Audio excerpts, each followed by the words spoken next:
Cool. Okay. Welcome everyone. Thank you for joining us. There's probably still some more people to join. We've got a fairly good audience, nearly 20 people so far. Don't want to go too deep into this. This isn't about me. So I'm just going to hand you over to Lewis and Chris. And I'll keep an eye on the chat and things as well. The chat is open, so if you have any questions whatsoever, do drop them in. Over to you, gents. Thank you. Okay, I'm going to screen share and hopefully you can see the slides. I'm going to minimize at the bottom. So if anything needs to come up, Lewis, just give us a shout, yeah? Yeah, 100%. Go for it. Cool. All right, dude, do you want to intro? Yeah, go on then. So I'm Lewis, and some of you might know me as Low Code Lewis, my tagline. I am a Power Platform functional engineer at ANS Hang on, Group. have I joined in the wrong link? Oh, who's that? We got this. Anyway, yeah.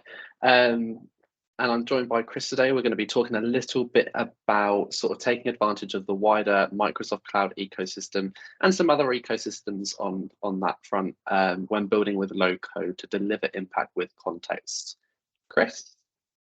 Cool. Hey, folks. So yeah, I'm the less smart, less funny version of Lewis, and I work with him at a company called ANS. Yeah, and we work as part of the Power Platform team. And what we get to do is run around and tell everyone how amazing Power Platform is, and I get to watch Lewis on a daily basis do pretty amazing things, right? So hopefully today we're going to show you something cool. And I need to tell you, this actually came from a discussion Lewis and I had some time back where he just blew my mind with a concept that he had around leveraging things like contextual data. So hopefully this will excite everyone. Cool. Should I just pile right in? Go for it. All right, guys. So I apologize if you get any feedback on my end. I am in a brew dog, and it was the quietest place I could find in London, believe it or not. So yeah, let's get going. Okay, so this is our agenda that we probably should have hidden, but we didn't, so we thought we'd share it with you. And what we'll do is we'll do a quick introduction into what ecosystems are and how they work. Then we will start chatting around, what contextual data means. Lewis will give you a very, very interesting digital example. We'll then focus on the types of solutions that you can build. And then finally, we'll talk to you about, what could be the results of using this in the wider ecosystem. So it's very exciting. I thought what we would do in the beginning is just clarify what an ecosystem actually is. Okay. Now, something that's quite important is that a lot of you on the call will be delivering Power Platform solutions, would be my guess. And yeah, I think the concept of an ecosystem might be new to some of you. Okay, so I'm going to demystify this. And I know my pal Stuart Baxter on the call implicitly knows this very clearly due to working with my friend Will. But the reason that we decided on talking about ecosystems is as follows. A lot of folks talk about a thing called a center of excellence, and that's all good and well. We all love the concept of a center of excellence. Microsoft love a center of excellence. But we believe that an ecosystem is a much bigger thing and a much wider thing to talk about, right? Now, when I use the word ecosystem, I'd like you to know that it does contain a center of excellence, but it's really focused on the concept of people, process, and technology working together to help build a portfolio of things that are really useful. So ecosystems are effectively what I would call the fish tank, and the portfolio are the fish. And the portfolio are the apps and flows and useful things you're making within that ecosystem.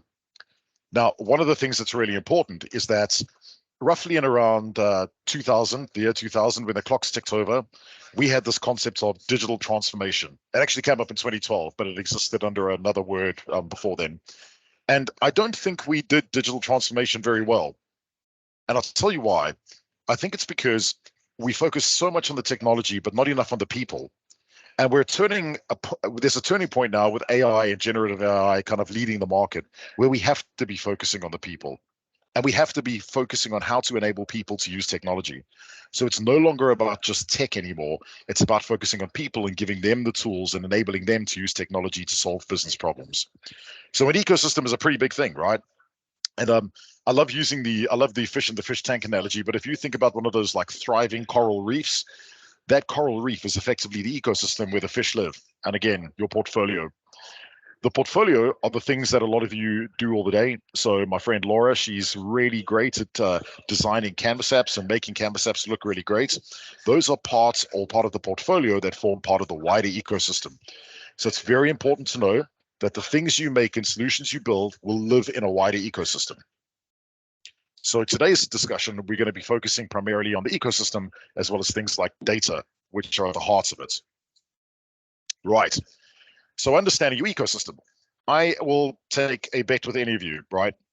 When Lewis and I talk to people all the time, we ask them 3 questions and we say, hey folks, we work with organizations that are like 5 people big all the way to like 100,000 people big. And we say to them, hey folks, do you know what people are building in your business? So can you categorically tell me from a low-code perspective what solutions people are making, right? And it's really interesting because that's already one very, very difficult thing to do. The next thing to ask is, can you tell me where they are making them? And this is important because every organization in the world and every country have got legalities around where things are done. Thirdly, is can you tell me who is building these solutions? So tell me in the business who is making them. Now you're probably thinking, well, why do I need to know that? Well, it's quite important you need to know this because when you know who is making things, what they're making and where they're making, you can enable them to build things in a safe space that you could track and manage as an organization. The more you can track and manage as an organization, the wider your ecosystem will grow and the more awesome portfolio solutions you can build out. Now, here's the thing. Here's the thought. Some of you will remember when Microsoft Office came out. I know I do. And I remember that when it did come out, people used to pay me money to make Excel documents. Thank the good Lord above, people do not pay me money any longer to make Excel documents. And the reason for that is because everyone knows how to do it. And I don't think low code will be a thing in 5 years. I think everyone will know how to do it. So we need to be thinking about how to enable ecosystems that are from a wider perspective. Very, very, very important. So I had an epic chat on Twitter today, and my friend Robin, I love the dude. He's just amazing.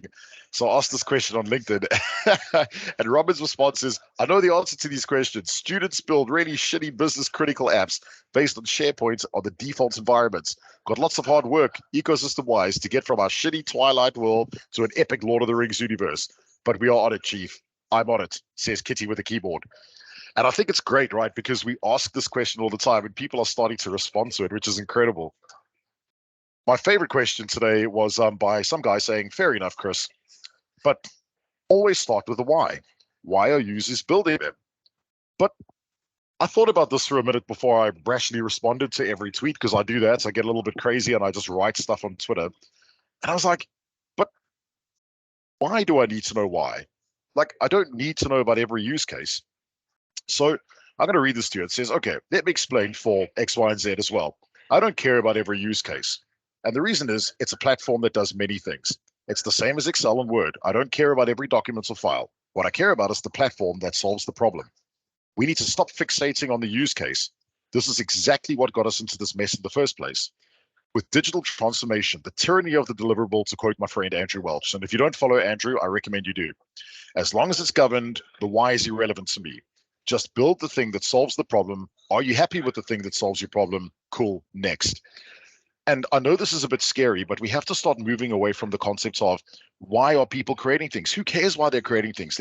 Let them create, right? As long as the ecosystem is secure, let them build things that solve their business problems. Now, I agree. This is probably a little bit strange and not necessarily something that everyone wants to hear, but it is very important because we are moving into an era of AI where not necessarily every use case is going to be built by a partner. So we have to start thinking differently. The other type of area we're moving into is the concept of data first.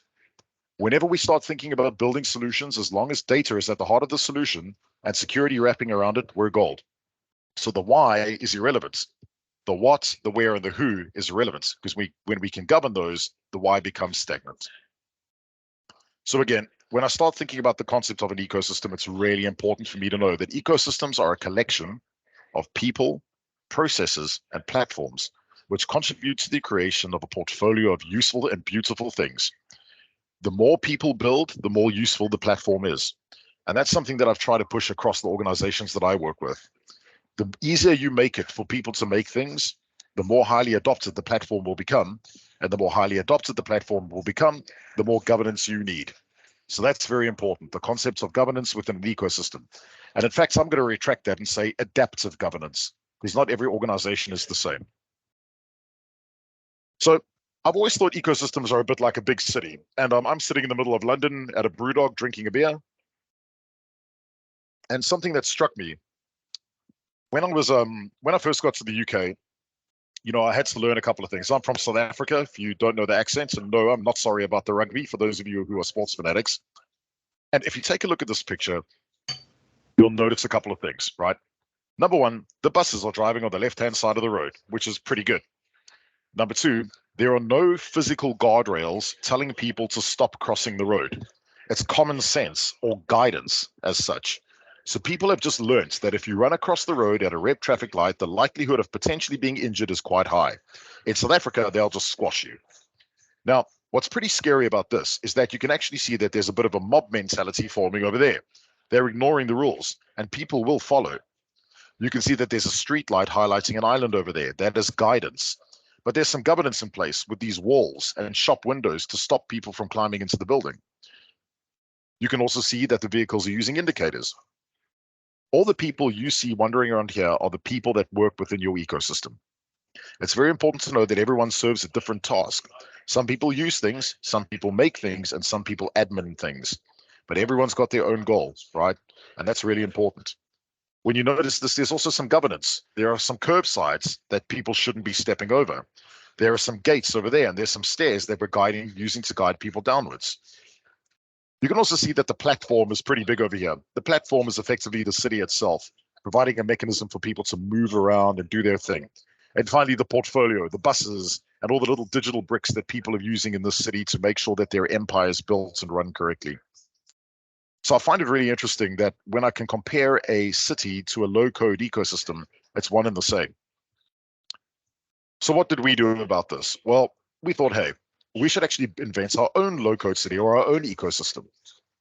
Now, a couple of things we learned in this whole journey is that an ecosystem has got lots of points. It's got a lot of things that happen to it. But actually, data is the king and queen of the ecosystem. It's effectively the water that runs through the city. The data is the thing that provides the people, provides the process, and provides the platform with the lifeblood to make sure that when things are created, they are useful. Without data, we know nothing. And Lewis is going to take you through some other very interesting points around actually what data can be used for from a contextual perspective. But it's important to know, as I said, that data is king and queen of the platform. Now, when you start thinking about the ecosystem, another thing that's really important is you kind of want to ring fence it off a little bit. You want to make sure that there's some security. In South Africa, we have these big old gated communities to keep the crazy people out. Not necessarily in the UK, but you do want to make sure that people don't destroy things and break stuff. My question to you on the call is, why do we have security? Now, this is a bit crazy because the only reason we have security is to protect people and data. We want to make sure that people are safe. We want to make sure that data is respected. So when we look at our ecosystem, we need to make sure that data and security are at the heart of what we're doing. Now, finally, we get to our low-code piece. Our low-code piece is actually interesting because a low-code concept doesn't just level out into Power Platform. It could be something like business applications. As an example, Dynamics 365 Customer Engagement is a giant Power App. It's made of the same digital bricks that you get in the Power Platform, which is really quite cool. So if you're a Dynamics person, congratulations, you're a Power Platform expert. If you're a Power Platform expert, you probably got to do a bit of reading about Dynamics, but it's the same concept. We basically stole and pried Dataverse out of the cold, dry hands of the Dynamics people, which I am, by the way. And then you got your custom city. And people do build stuff in the custom city. They write things like React Native, but it still plugs into our ecosystem. So it's very interesting to understand that when looking at this concept, bolting data, security, and low code together, you've got what you call a digital tripod. And what this does is enables your ecosystem to flourish. At A&S, we have a bit of a joke. We call it sort it, secure it, and surface it. So yeah, you've probably seen one of those network rail adverts, but sorting it is making sure the data is put in the right place and respecting that data. Securing it is obviously what it says in the tin, just making sure that the data is secured and looked after. And then surfacing it is really pushing it through that low code front end and making sure that apps and flows and amazing reports that people make are useful. So the whole concept around a digital ecosystem is very important in this day and age. Now, we're going to change our thinking slightly. Why do we capture data? This is really interesting. So I went into our pal ChatGPT because we love a good old bit of ChatGPT, don't we? Bet you every one of you has stuck something in there saying, write me a poem about Dataverse in the form of a pirate, or write me a poem about Power Apps in the voice of Mariah Carey. Yep, you've all done it. No one's judging. It's all good. I have as well. But actually, don't limit ChatGPT to that level. So why do we capture data? This is ChatGPT's version. We capture data to store and analyze information that can be used for various purposes, such as gaining insights into patterns and trends, making informed decisions, improving processes and operations, and supporting research and development. Data can come from a wide range of sources, including business transactions, scientific experiments, social media activity, and sensor networks. You know, there's a real thing called the IOC, the Internet of Cows, real story, just by the way, among others. By capturing and analyzing data, we can extract valuable knowledge and insights that can help us achieve our goals and objectives. Well, that's all very exciting, but I think this makes more sense. We capture data to make more informed, quicker decisions. Now, you're probably thinking, oh, we need to make an app for that. I know that Microsoft loved the term, the digital app gap, so we need to make an app for that, but it's not always an app, folks. Data can be drawn from many locations and many places. And what I've started to find is that when Lewis spoke to me about the use of contextual data, it blew my mind a bit. We're so used to the concept of transactional data and bringing transactional data in and from the transactional layer, like the app or like the bot. But the fact of the matter is that it doesn't always have to be that type of data.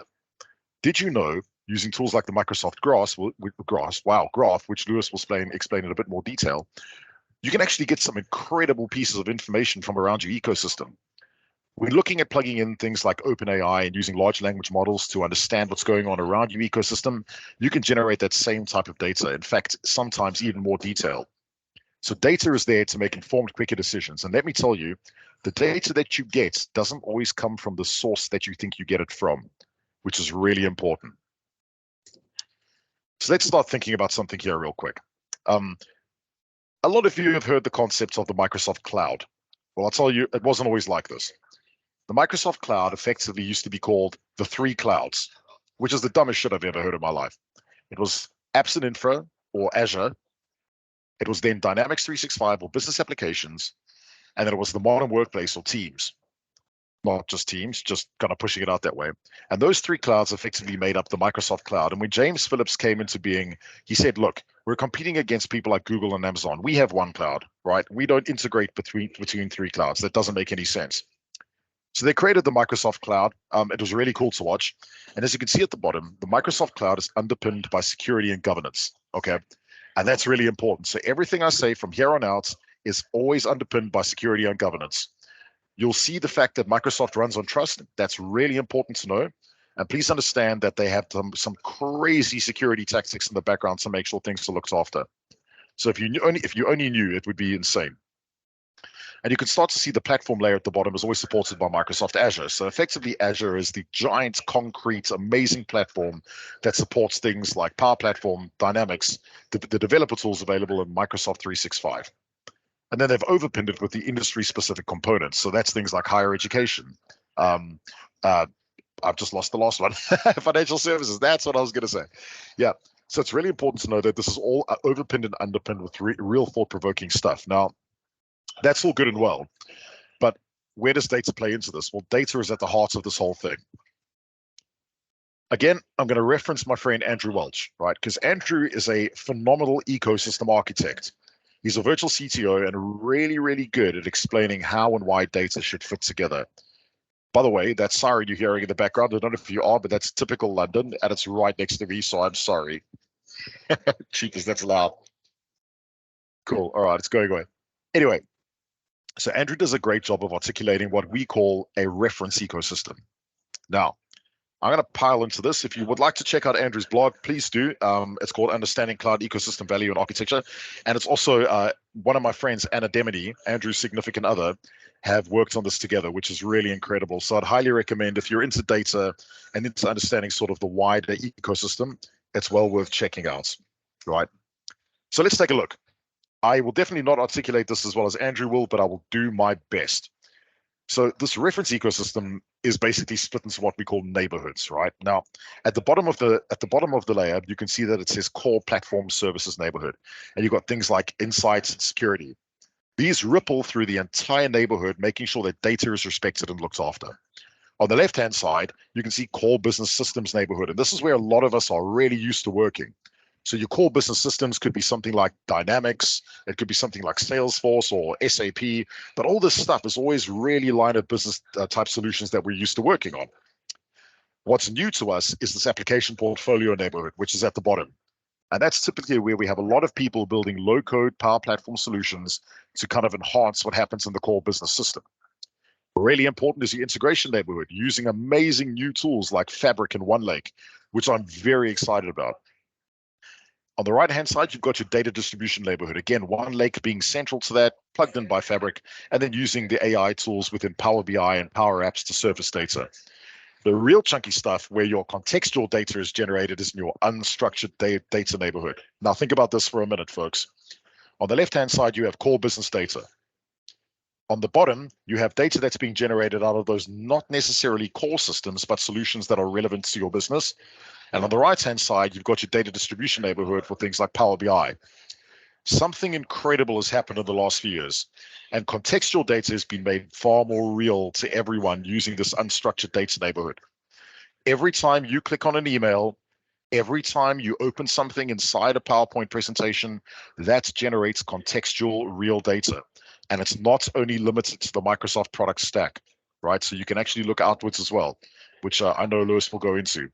But please understand, this reference ecosystem is incredibly important when starting to think more about the wider data structure and how to actually start generating an understanding of truly what's going on inside your ecosystem. So if you think about your ecosystem with your people, process, and platform, this is the platform that provides your people, will feed your process and pass over to the right people. My favorite view, I found this on, somebody shared this with me. I think this was Jason Earnshaw. Got to give him props. Or it might have been Craig. It's Craig or Jason. I don't know. But this is the Data Goblin site. And if you ever got on here, it is really hilarious. They do some amazing things with data. But you can see that they've like cartoonified the concepts of the reference ecosystem.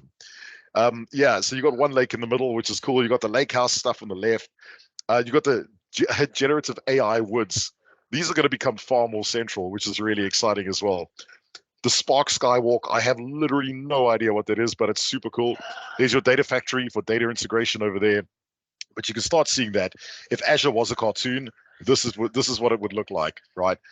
And I really think that, you know, based on all of this stuff, when I move back to my slide over here, building things like Power Platform solutions inside our application portfolio neighborhood is becoming a lot easier, because what we're doing is we're microservicing data. We're making sure that we have the right data in the right place to do the right thing at the right time, feeding in from the business critical data, from the centralized data distribution neighborhood, and also from the unstructured data neighborhood. And this unstructured data neighborhood is becoming far more important than you could honestly think. So I can categorically tell you there's a lot more. There's a hell of a lot more that we could go into. But what's really important is that we start looking at the contextual data to start enriching the kind of core data that we're pulling in from those various neighborhoods. So I'm going to be quiet now because I've spoken a lot, but I wanted to line up my buddy Lewis, right? And Lewis, you're going to present, or do you want me to move? Let me take control, see if I can do that. Hold on. Does that work? Yeah. Can I flip between slides? Yeah, there we go. And I'm going to go on mute because it's very loud here.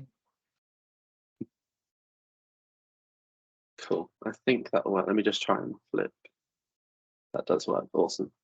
Yeah, no, thanks so much, Chris. Yeah, I don't know if I'm going to quite do him justice with all of the stuff he's just talked about, but I'm going to move on to a little bit of stuff around a piece that we can take out of that ecosystems concept and looking at ecosystem contextual data and the sort of stuff that Chris was talking about in that unstructured data neighborhood.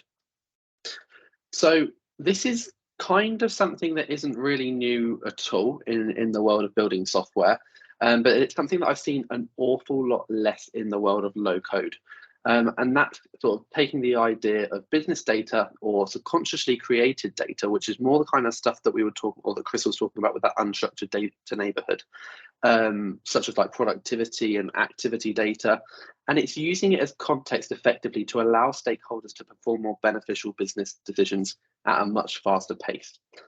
But this isn't something new. This is something that we've seen before, with more commonly with pro code sort of software, and even like sort of OSs and that kind of thing. We'll look at an example later, actually, in a really common scenario that most of you probably all use on a daily basis and have stuck in your pocket right now. So there's two sort of examples of this that I want to talk about, and one of them being digital ecosystem context, and the other being sort of contextual data that sits even further or even wider than the digital ecosystem. So when we're talking about the digital ecosystem, we're meaning stuff like the wider sort of cloud platform or the wider digital platform that we use on a day-to-day basis. And it might just be that we use a tiny part of that. It might just be that you're a low-code developer or a Power Platform developer, and you sit in a really small area of this much wider platform. But we're going to think even further than that platform and even further than that digital cloud, and look at some wider ecosystem and quote out the window type context. Now, when I talk about sort of, let me see, is it going to move on? Yeah, actually, yeah. Let me talk about 3 different types of solutions that I want to sort of focus on a bit. Now, the ones that I see really commonly when built on low code, especially, and when built on Power Platform, especially by sort of makers getting to grips with the platform, but even with some really experienced developers that have been working with low code and even software for however long, is sort of solutions that fit business requirements with sort of tables, processes, objects that you can build with the low-code platform. And it sometimes just draws the line there. We sometimes just take advantage of what we've got in the 4 walls of the platform, and we don't try to think sort of outside of the platform, outside of the box in that kind of sense. Now, in the middle, I've got sort of the idea of building solutions to solely sort of interact with and represent data that sits outside of the platform. So that might be representing data that sits in a completely different ecosystem. That might be representing data that sits inside our ecosystem, but doesn't sit inside the platform, and it isn't sort of the typical business data that might be laid out in Dynamics tables. It might not be sort of like your accounts, your contacts, your cases, that kind of stuff, but it might be the emails that we send on a daily basis. It might be the calendar events that we create. So it's that sort of productivity and activity data, and it's the stuff that might sort of sit outside of our ecosystem, but we're not yet using it as context. And then the third type of solution is almost taking the first 2 and it's putting them together. So it's taking those low-code objects, those processes, those tables, those apps, those UIs that we can build with low-code. It's putting it together with, it's taking our business data and those objects, and it's putting it together with data that we can get outside of the platform, from our wider ecosystem, outside of the ecosystem, and it's using that data as context to deliver those better UXs and those sort of impact points as such, enabling people to make faster decisions that really do impact the business and don't require us looking into rows of data just to figure out something that we're going to make a decision on. And I've also thought about sort of what I commonly see in terms of people rebuilding stuff here. Now, I think it's so much easier to constantly reinvent the wheel on stuff like a task app or a calendar app, or all of the stuff that we've already got in Microsoft 365 and that we already have with our 365 license. And those are the kind of solutions that sit in the first type. And that's just, using low-code objects and not thinking anywhere outside of the platform. As we move slowly sort of further to the right, I think the scope for reinventing the wheel and rebuilding apps that we've already built and that are already on sample galleries comes down significantly. And that's the stuff that I haven't seen so much before. Now, if we take that third type of a solution and think about the different types of context that we can use again, what I'm going to say is it's not just the data that sits outside of our platform, and it's not just, the productivity and the activity data. It is also our business data. So we can take our cases, we can take, accounts, that sort of information, any of the sort of business data that might sit in rows, sort of in Dynamics or in a SharePoint list or on a SQL table, wherever it is. And we can use that data as context. I'm not going to say that I think it's the most powerful type of context that we can sort of grab hold of and surface in applications or in UIs, but I think we can still use that as context. Now in the middle, we've got sort of wider digital ecosystem data that I've sort of touched on the first slide. And that productivity data, it's that activity data. So it's creating the emails, it's the calendar invite, it's the Teams assignments for education tenants, it's all of that kind of stuff. And then the final type is sort of wider out the window type context that we can still surface in applications, but isn't the kind of thing that we're necessarily creating in our digital ecosystem. And on the contrast, it's more like literally generally look out the window. It's the stuff like what's on the news, what's the weather report, what's traffic information, what public transport status, that kind of stuff. And that's also data that we can take into account and use contextually in our solutions. So going to change, cool. Now, if we take one of those three types again, and we'll go back to looking at some solution examples, let's take the first two, the business data type and the digital ecosystem context example. So merging that with the three types of solutions that we can think of, the first one we've got is that just using low-code objects, we're not starting to think about data broader than the platform or broader than the ecosystem even. I think these are the ones that are recreated constantly. This is where the scope for reinventing the wheel sits really high. These are the task management apps, the clocking in and out, the leave requests, expenses, all of that kind of stuff that we've seen a million times and we've built a million times and sit in sample galleries. That's the stuff, yeah, reinventing the wheel comes really high. And I don't think we necessarily get sort of best impact with context out of those kind of solutions that don't use that type of data. Then in the middle, to give some sort of examples of how I think we can use that external data to, you know, what's in Dynamics, what's in our SharePoint lists, taking advantage of that productivity and activity data. We've got kind of applications that sit around sort of like maybe teams and groups provisioning. We're starting to interact with something outside the platform there. It might be an organization chart. That's when I'm retrieving data from the wider platform and displaying it in a way that's useful for my sort of stakeholders. But then it gets really powerful on the last point, which is when I start to take that data and use it in a different way. And that's when I use it contextually. So for example, I might have a case that's coming in Dynamics and it's really high priority. I need to get it sorted as soon as possible. And I want to book a meeting with some other agents in my team off the back of that case that's come in. But I need to make sure that I'm working with agents that are available at that time, perhaps available in the next hour. And they've also got a certain specific sort of like skill set or anything like that. Now, in the Microsoft Cloud, we've got the example of using Microsoft Graph to get contextual data or to get data for you doing different things with it. In my case, I'm going to use it contextually. Okay. Now, with that kind of idea, we're able to retrieve data on people's availability now in the next hour. We're maybe able to tap into sort of information in Azure Active Directory, check out their job title, that kind of stuff, match some skills. And then we can surface those people who might be available for a meeting or not. I'm going to put the ones that are available at the top, and then I'm able to use those people in my meeting to solve that case much faster than me having to go and manually check their calendars, check their job titles in Outlook or Teams, and sort of go to all of those other UIs to find out that information and then come back and put my meeting request together. That's taking more time than a UI that I could build that interacts with Microsoft Graph to just pull that data in for me. I'll get onto some more examples as well in a minute that might make this a bit more clear. So as I sort of said, when we're working with the business data and the digital ecosystem context example, we've got Microsoft Graph that lets us tap into the different sort of data that we can use contextually in the Microsoft Cloud ecosystem. Now, this is sort of the gateway to data and intelligence in Microsoft 365 and provides access to a model that we can use to access data in the Microsoft Cloud.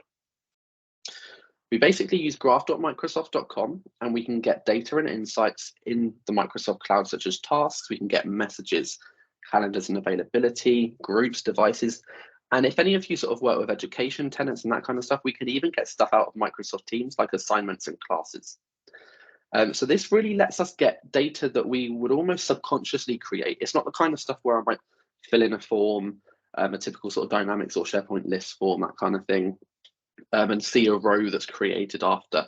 It's more what I consider as subconsciously created data. It's the stuff we put into our calendar and not realize, oh, wow, I just actually wrote a row to a table somewhere. Or when I send a message, I've just created that bit of data. That's the kind of data that I think is really powerful as using as contextual data.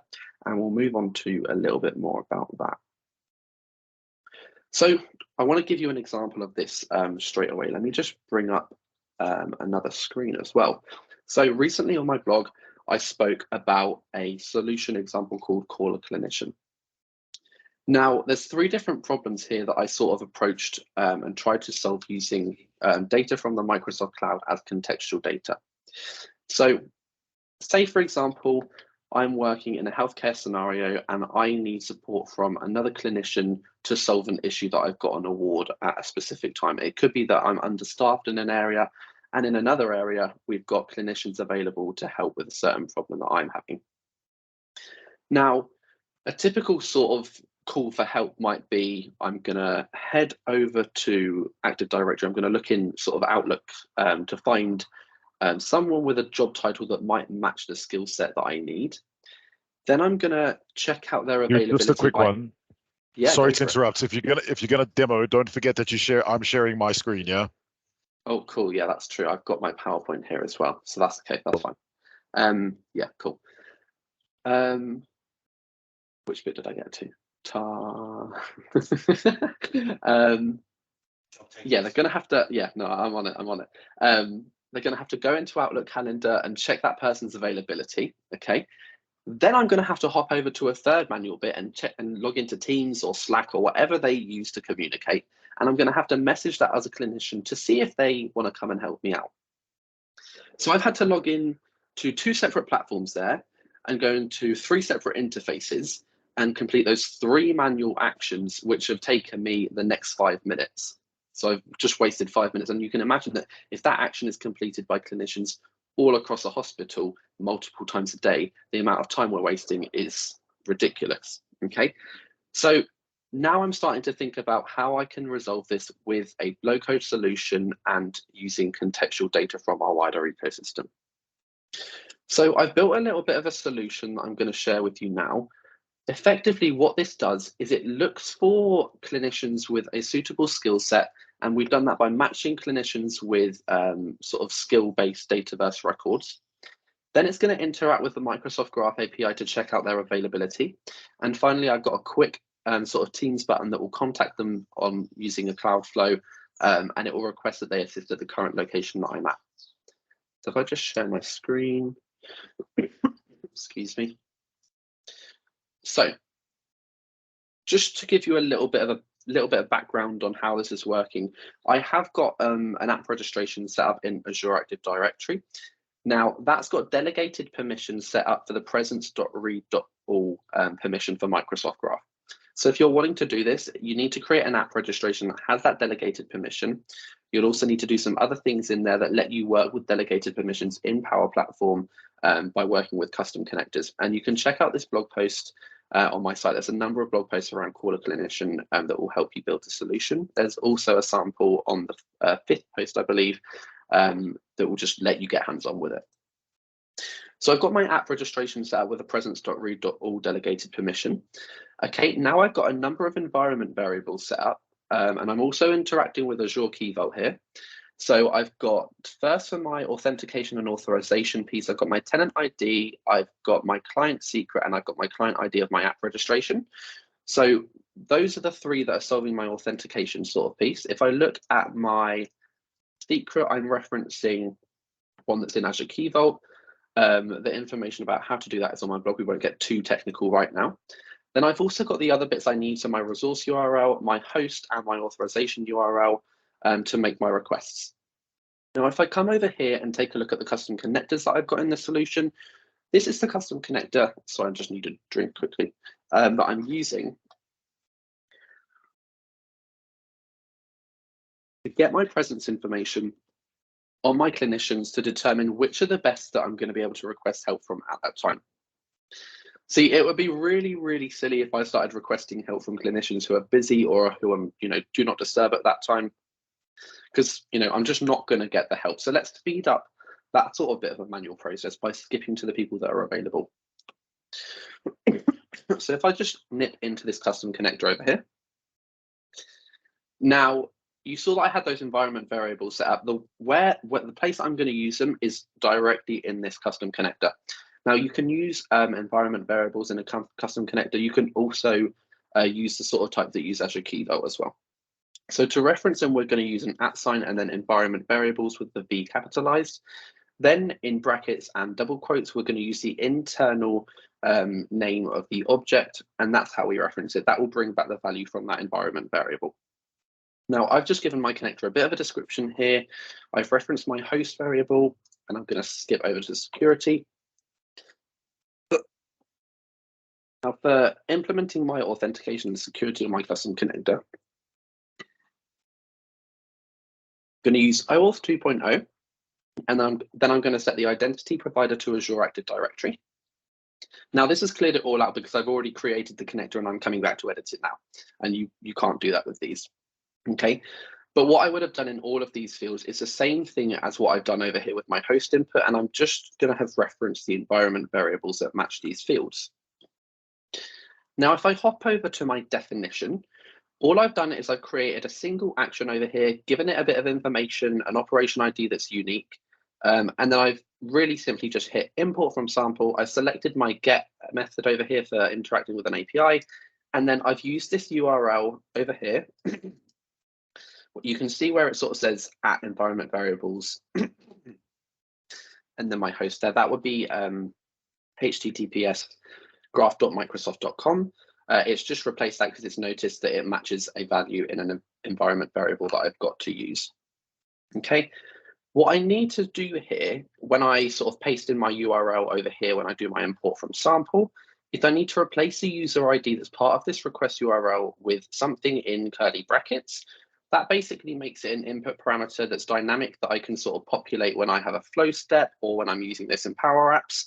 Because I'm going to need to be able to reference the user's object ID from Azure AD dynamically when I make these requests. So that's why I've put that bit in sort of curly brackets over there. That just means I can make it a dynamic input whenever I need to use this action. So if I just come over here and I can test this. Actually, now I need to go and get a user ID. Hold up. Let me just grab one really, really quick. John, let's get John's ID. And I'm just going to paste in a user ID over here and I can test the operation. And you can see I get that information back about John's availability. Now I can start to use this information that you'd normally see surfaced in Teams, and I can use it in a Power App. So if I jump over to Power Apps over here, and in fact, let me show you the model-driven app first. It gives you a bit of an idea of how the data is structured. So I've got a number of hospital locations over here because I'm going to need to be able to tell the clinician that I'm calling for help where I currently am. So I've just got a number of locations that I can then sort of focus on in my app. Then I want to be able to match different skills to different clinicians so that I've already got that context sort of stored by the application behind me. And this is when we're using business data as context, okay? So if I just head over to one of these skills, I've got Lewis is capable of doing a blood test. Trust me, I'm not, please don't ask me to do one. Okay, now if I jump over to my app over here, now I've got that information around which clinicians have which skills. So I'm using business data as context for that now. Now, if I select a location that I'm currently at, so when I send that Teams message, the clinician knows where to come to. I'm now going to select the skill that I want help for.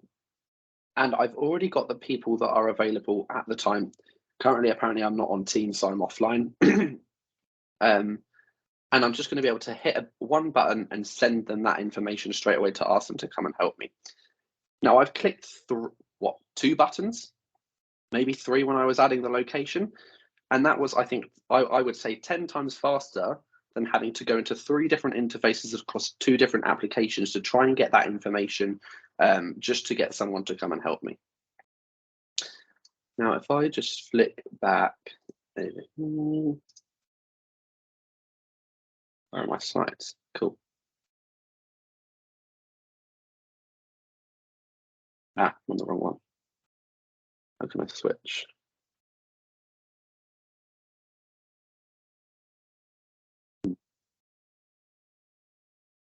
Share this screen for one moment, guys.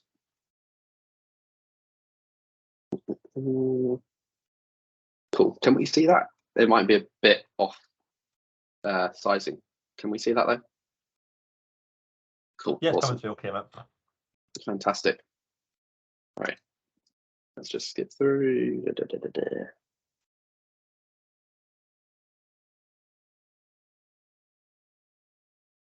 Okay. So that's sort of an example of using business data and context from the digital ecosystem, but we can still look further than that with sort of like wider and out the window type context. And I genuinely literally mean look out the window, and that's where the context comes from. Okay, so it's stuff like public news, it's weather information, it's stuff like public transport status updates, maybe even stuff like major digital vendor service information. So is Microsoft 365 down? What's the traffic like? That's the kind of context that I'm tapping into now with this wider out the window context. And it's not the stuff inside the ecosystem anymore. We're even thinking further than that. Okay, now a really, really great example, if you ask me, and that I think might make this make a lot more sense, is Theory. So any of you that are Apple users, you can probably tell from my screen sharing, I definitely am. I think Theory and what Apple do with contextual data is a really great example of this. So for example, when I'm writing an email on iOS or on one of my Apple devices, Siri's already suggesting sort of suggestions on people based on previous emails that I've sent, people to add in.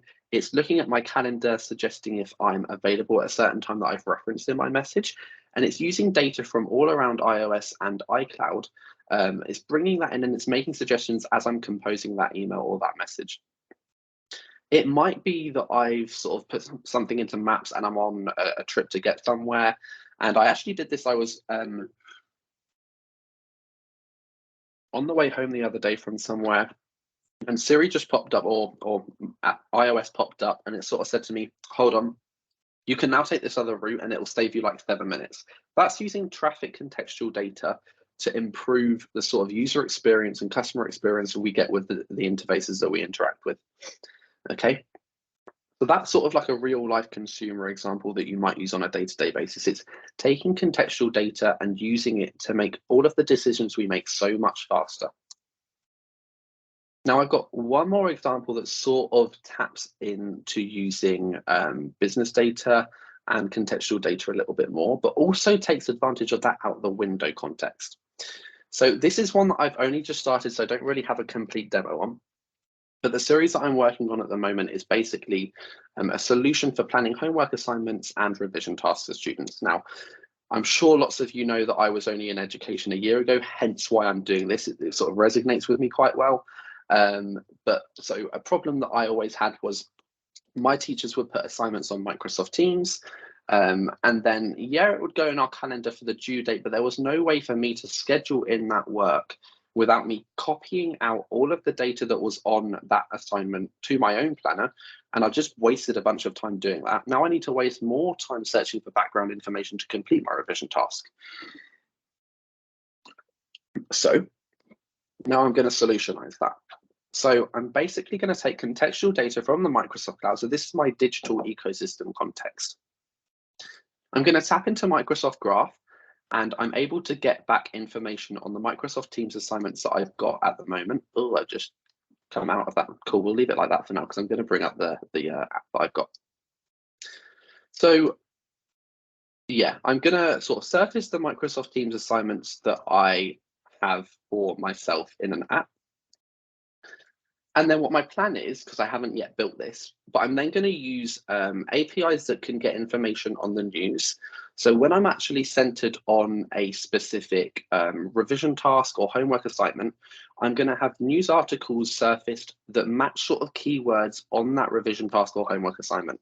And that's when we can sort of start to use generative AI and that kind of stuff to give us a description of the findings that we've retrieved from an API.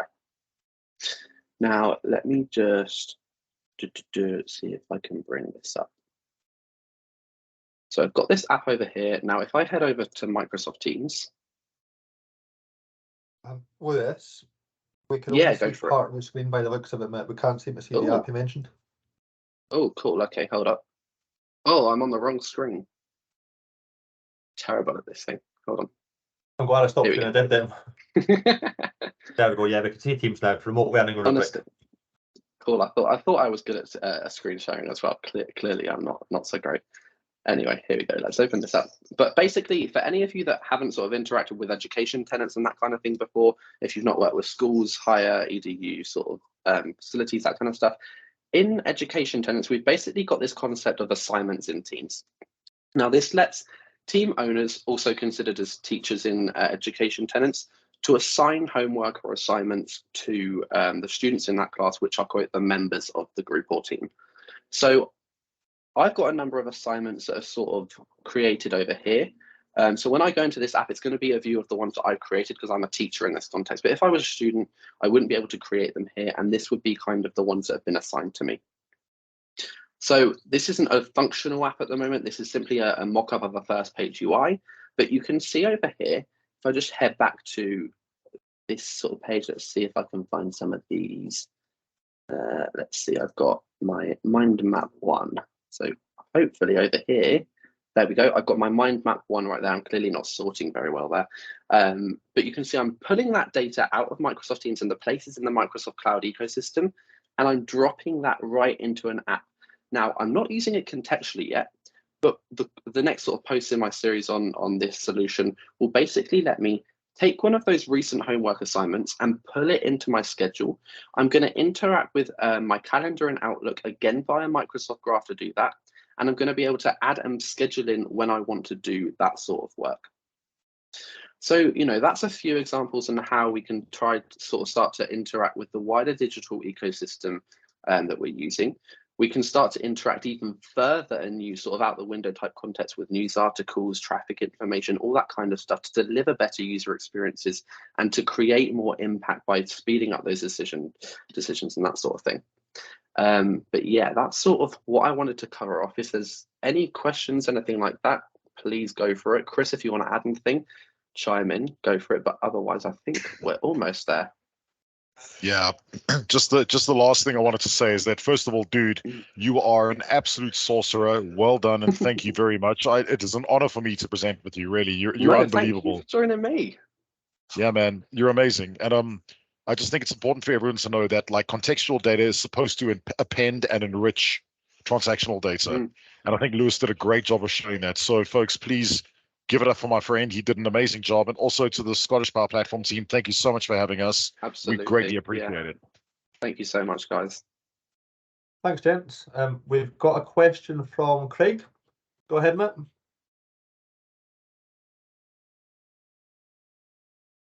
Craig, you're stuck on mute, Matt. No, we did have a question from Craig. I think he's stuck though. Any further questions, anyone? Either we were really clear or really vague. Both. Yeah, so I think I just want to give a shout out to my friend Laura as the next presenter. I think you're next. Yeah. Yes, indeed. Yeah. Everyone should stick around. She does a great presentation, and yeah, I know it's going to be awesome. So cool. Thank you very much. Thank you. Over to you, Laura. Well, thanks, guys.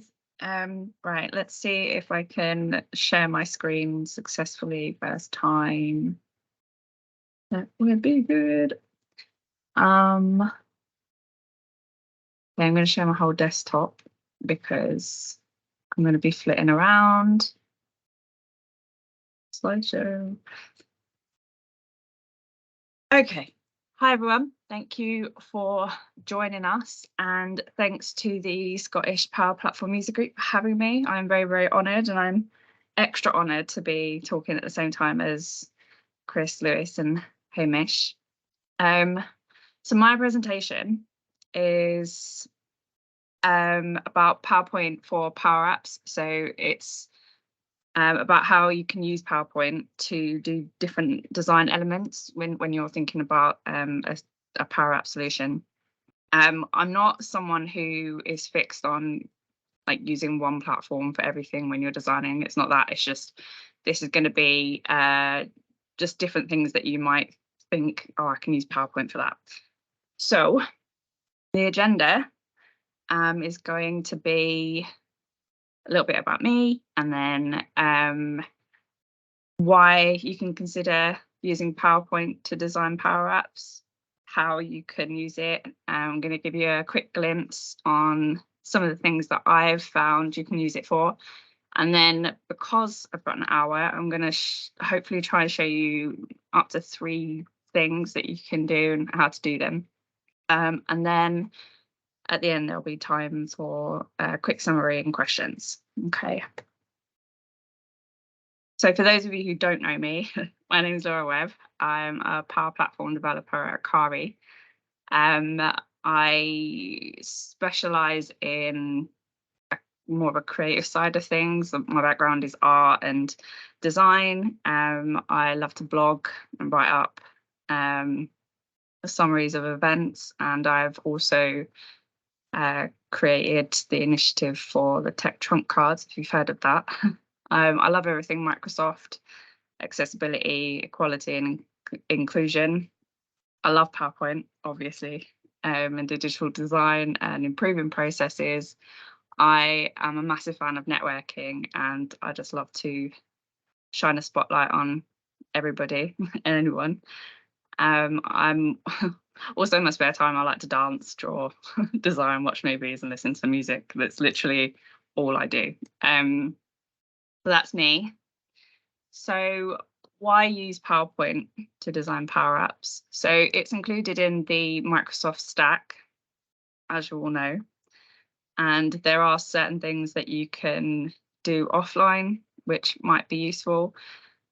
So if you have a Microsoft license, then you've got this platform that you can do various things with. So a lot of you will be familiar with how it works in general, because if you use the other Microsoft stack programs, there's a lot of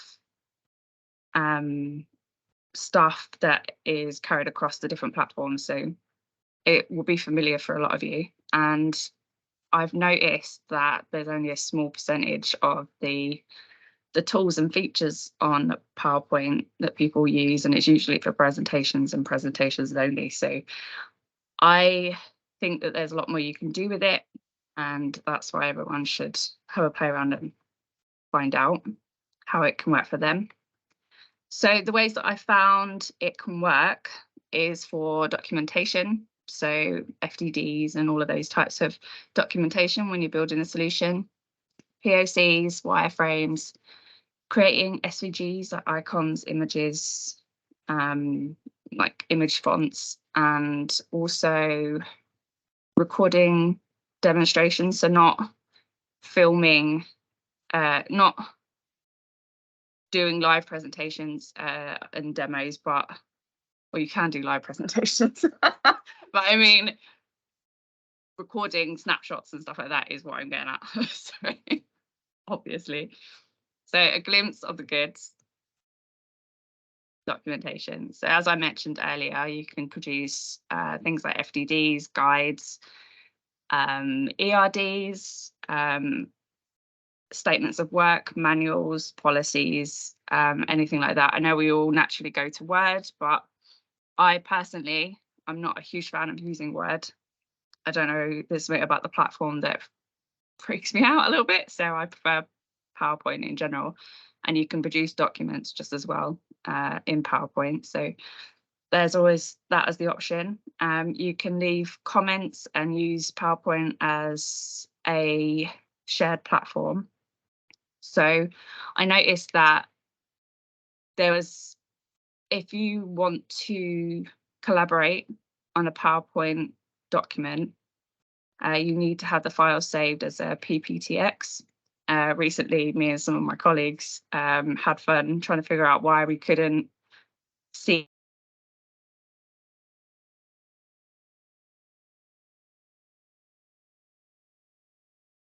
I think we might have lost Laura for a second. Yeah, hello, Laura.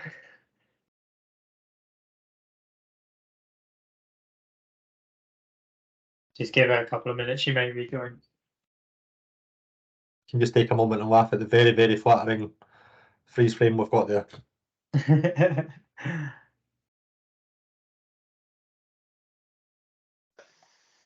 Someone taking a screenshot of this right now. Oh yeah, I've got 2 minutes, don't worry. There's your opportunity, mate. Get out Microsoft Paint. Lovely job.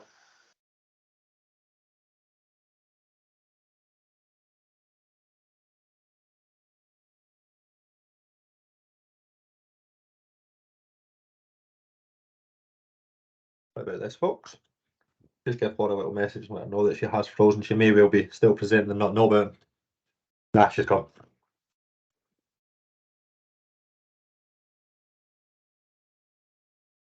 Craig, you got some really cool Lego figures behind you. I was just about to say, Charlie, you've got your Tech Trump card printed out really big. That's cool. Yeah, there we go. I saw that when you came on camera. I thought that's quite cool. I like that. That's I what see Laura creates. Anyone who doesn't know what a Tech Trump card looks like, I've got mine printed. But yeah, it's pretty cool, right? That looks awesome. Actually, blown up that big as well. That's really cool. It didn't cost me Sorry, much Craig, as well. I've taken away like- from your Lego. You Yeah. know what, Charlie? I noticed it's placed above your MVP award. I mean, I'm just saying, I'm just pointing it out there, but I can see the because it's better. importance. Well, I don't want to, you know. What's that Lego Molly just card messaged above me. you She's got there, having some Keith? technical issues, but she'll be back soon. Oh, good stuff. So what was that? What's that Lego car you got in the background? You meant to actually make it and put it behind you, not just leave it in the box. By the way. Oh, that's where I'm going wrong, actually. Yeah. Is Maybe that from this one of the weekend. Fast and Furious films? It's not like a direct link, but it is a Supra, and I think there is a Toyota Supra in the films. Well, in the first one anyway. So yeah, this is this weekend's job. Oh, nice. It's one of those car kits that look quite good because I think some of the basic ones are a bit. Mm. I'm not Yeah. sure, but Nice. yeah, I need to get around to that. Happy days. You got the Yeah. bug. Next stop, That's it. £500 Star Wars Lego, right? This is one of my favourites right here, though. I'd have to say, in terms of Lego, that's right up there. And this was when I spoke at SPPUG the first time as well. Nice. Very kindly sent me this figure, minifig. I should apologise to Gulshan. Yours is still sitting next to me, mate. So we'll get that posted tomorrow, I promise. Oh, I've pulled Stuart out there. Sorry about that. It's all right. I'm very patient. All right. I think we might have Laura back. Give me There 1 we go. second. Just admitting. Hey, Laura. Welcome back, Laura. Fancy seeing Was it you, that Laura. interesting that you guys kicked me out? Is that is that what happened? It was really bad really mouth word, sorry. Laura. We were like, I can't was have that. How you chatting go? away. Sorry, we Um, took a beautiful screenshot. Oh, Yeah. come on. My internet went, and so I'm using my hotspot on my phone. So sorry about that, guys. No problem. No, at all. These things happen.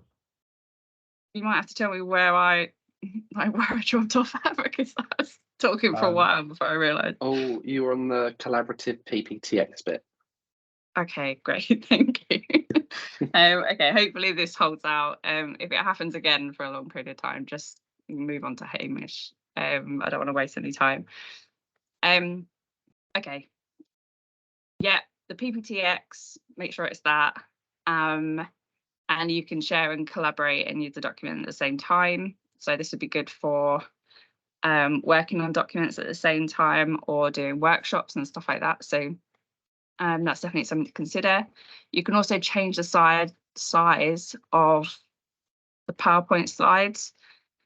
I'll show you that a bit later if you're not aware of how to do that. But everybody kind of goes to the default, which is fine. But there are ways of changing it to a square or just a larger canvas in general. So that's the things that you could do to make it easier as a documentation option. Next slide, let's actually go into a slideshow. That would be better.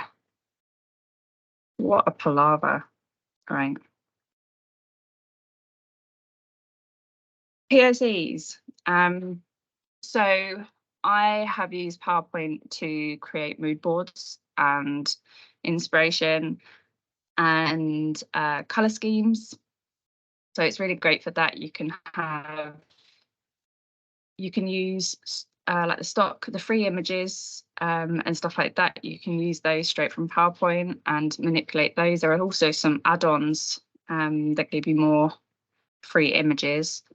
So it's good for that. You can also, I've used PowerPoint to create really quick mock-ups of an idea that's come up in a client call, just to give them a very basic view of what I was envisioning. So you can do that in PowerPoint. So the one in the middle, that's just a very quick mock-up of a custom component that could be used in a model-driven app actually at the time. So it's good for that. You can also add grids to your PowerPoint. It's not as great as what you can do, say, in Figma with all the grids and everything like that, but it can help. So you can also have it so that it snaps object to the grid, so it just helps you align everything a little bit better and position everything a little bit easier. So there's the option to do that.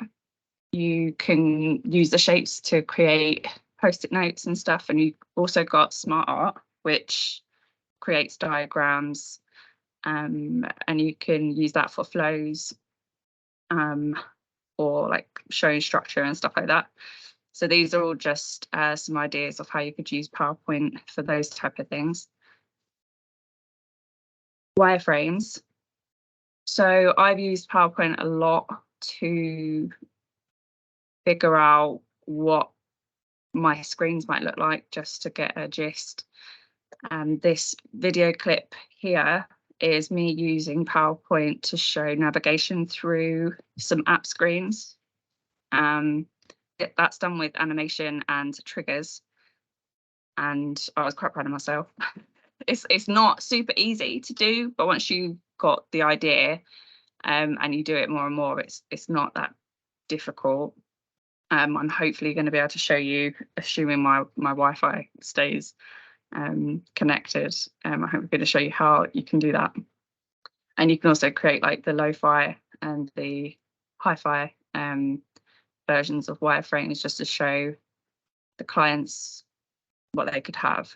So that's that. You can also use the wireframes to save as an image and then upload to the Power Apps Maker portal to create a very basic app straight off, like what you can do with Figma, but you upload the wireframe that you created in PowerPoint into Power Apps, and then it will create a very basic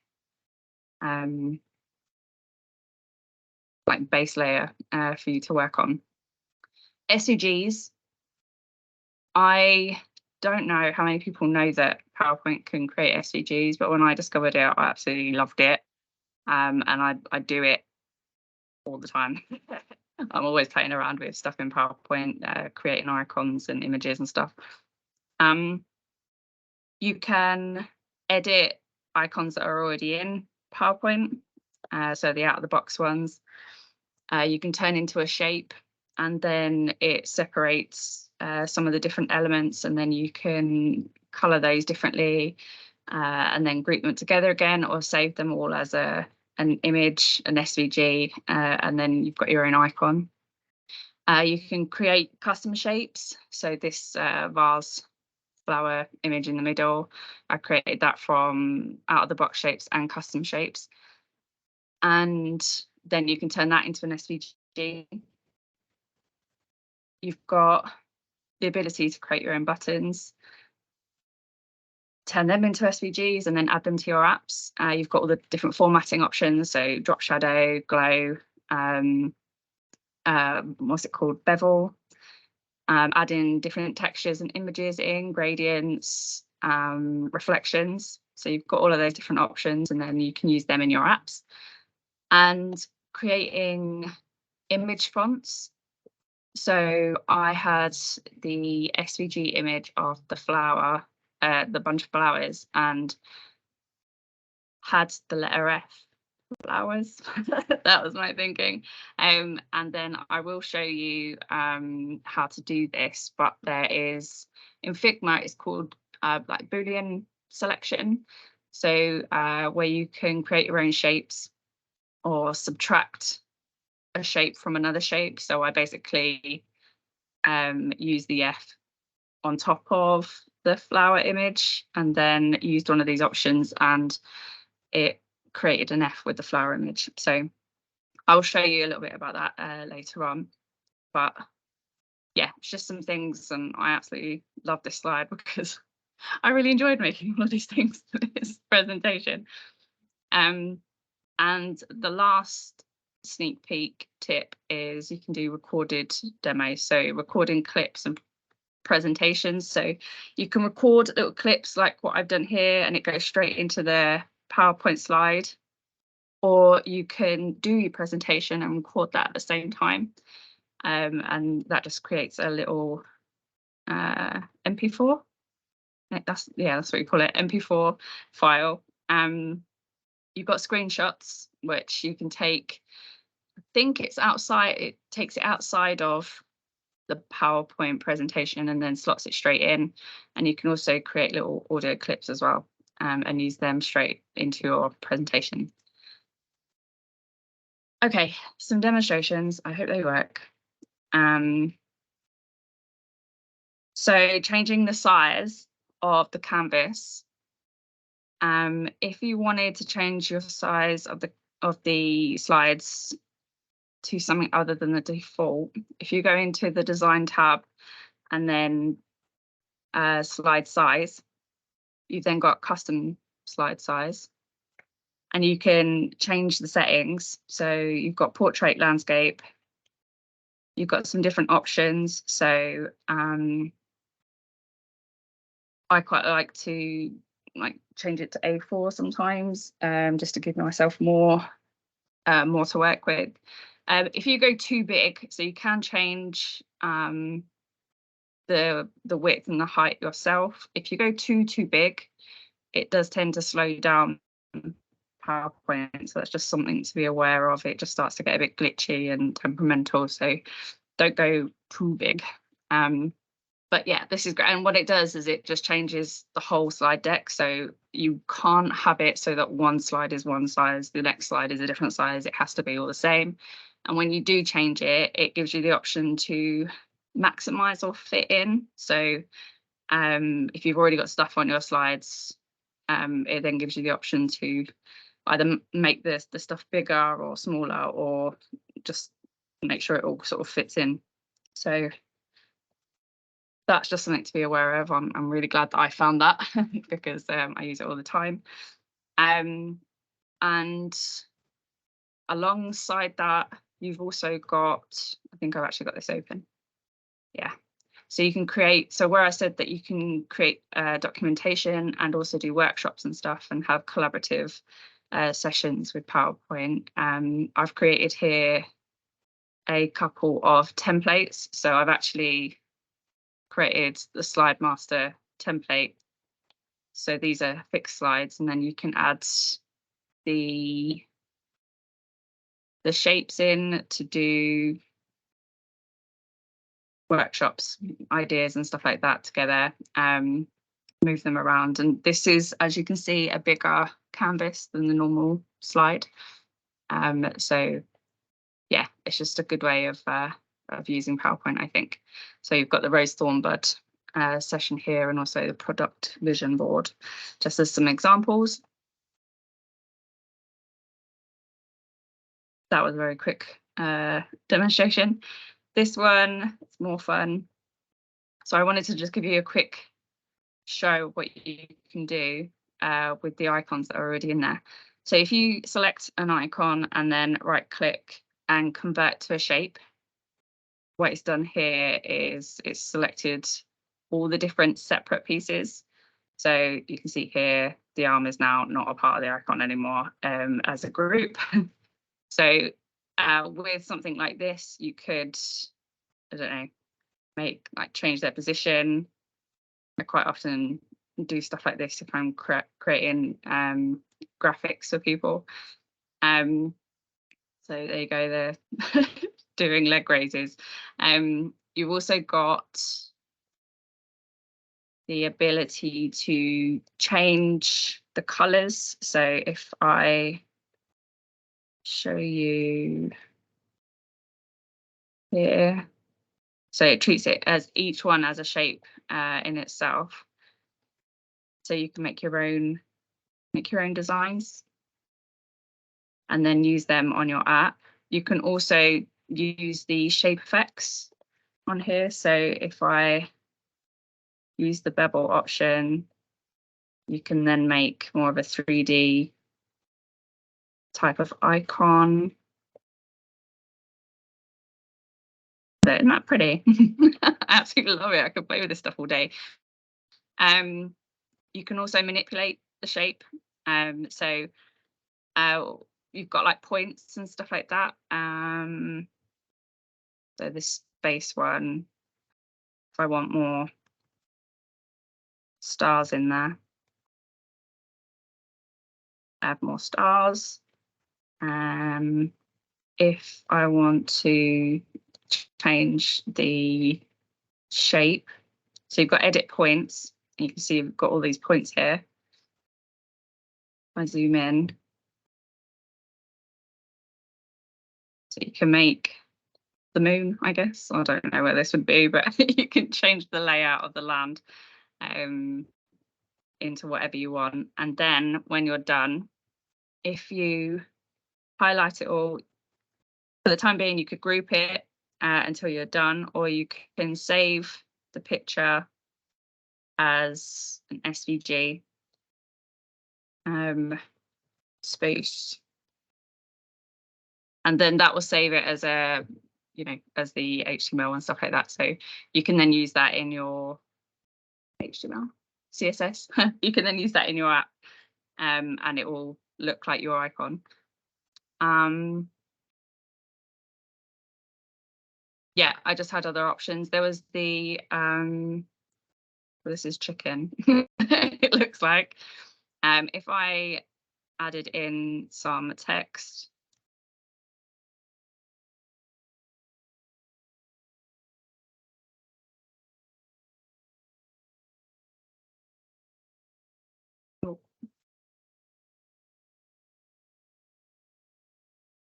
can't see it right now.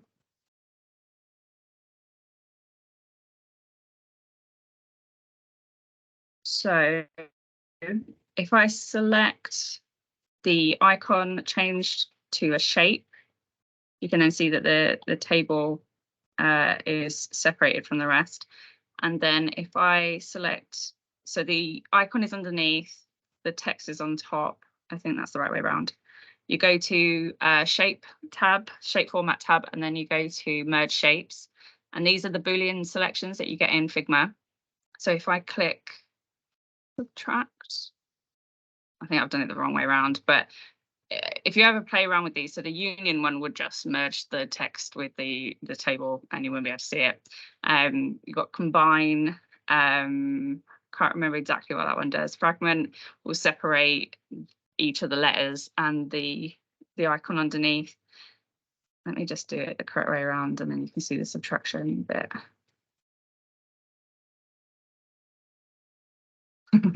Come on. No.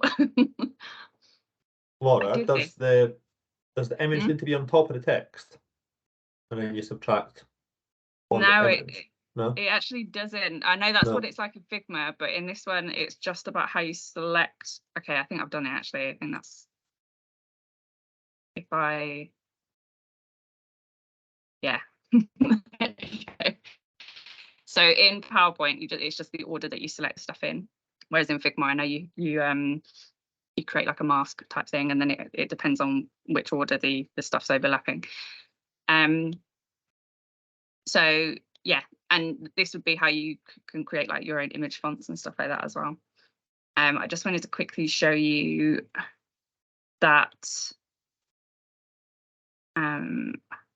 option with creating your own custom shape. So if I select these two and click union, so they're now one shape. And then if I click the one underneath, I may have done it in the wrong order again. Yeah. I click this one and then this one. Subtract. There you are, Patman. And then I can save this as an SVG. and so on and so forth. Use that on my app if I wanted to. And the final demonstration, and I'm hoping this will work.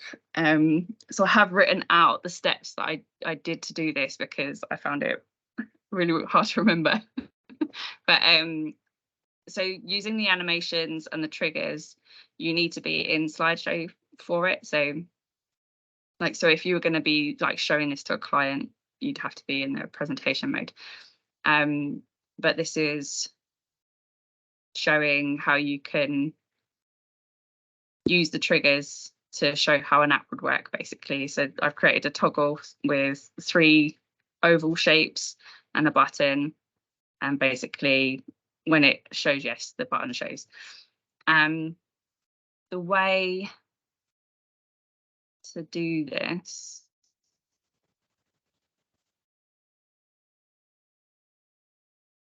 so I've added the shapes and there's the text underneath the slider. What you would need to do is go to, if I select shape, you go to the selection pane. This is all of the stuff that's on my slide. Okay, so I would rename, I won't do all of them, but I would rename the bits that I want to use so that I can see easily. Oh, button's already done.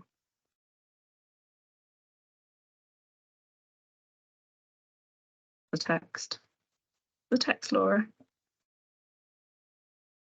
Okay, so I have already done it. Slider toggle, the insider, outsider button, and then there's the yes and no text.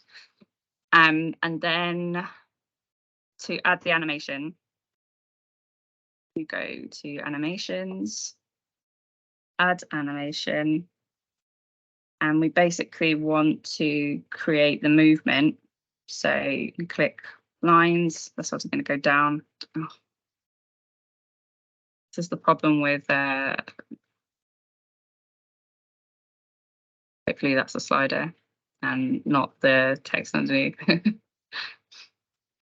Lines, yes. Okay, so you can see there's this green and red dot. I hope you can see that anyway. If I move the red dot, I think it was, to where I want the slider to go, that's then going to move that over to there when I've set the trigger and clicked it. Okay, so if I show you the animation pane, so to find the animation pane, you go into animations and then click animation pane there. It's showing you the stuff that, so if you ignore these ones and just look at the top one. So I've done it left to right. If I do it,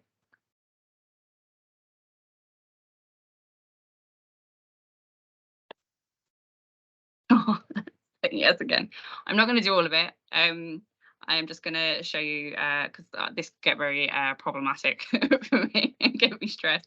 You do the left to right and the right to left, and you put the arrows where you want them to go. You can always play the animation in slideshow just to check you're doing it right. And then what you do is you go to the buttons and you add the animation for those as well. So I have appear and disappear on the same button as 2 separate animations. And then you go into these. So you go into the slider toggle and you click effect options, go into timing, and then you've got this triggers, you expand that and then click start effect on click of, and then you would find the things that you renamed. So here I've used the text, the yes and no. So I click no for this one and OK. So when the no is clicked, the slider will move. And then I did the same for this one with yes. You can see it separated them out here. And then the button, I've done the same. So no for this one, but I've changed, instead of start on click, I've got start with previous. So it does it at the same time as when the sliding toggle moves. And then I do the same for the button, but with the other trigger. So that's how you can do animations. Again, it is a bit tedious. I mean, I wouldn't do like millions and millions. I would just do it maybe for a couple of screens just to show how it would work. Obviously there's Figma. If you can use Figma, I would probably use that one. But if you can't use Figma and you just want to show a few like bits of navigation in an app idea or something like that, then PowerPoint, you can do it. You just need to persevere for the first few times. Laura, can you navigate between screens with this kind of thing? So you showed us earlier on menu. Yeah, so the way I would navigate between slides, sorry, say that again, sorry. Is it possible to navigate between slides with one of these buttons?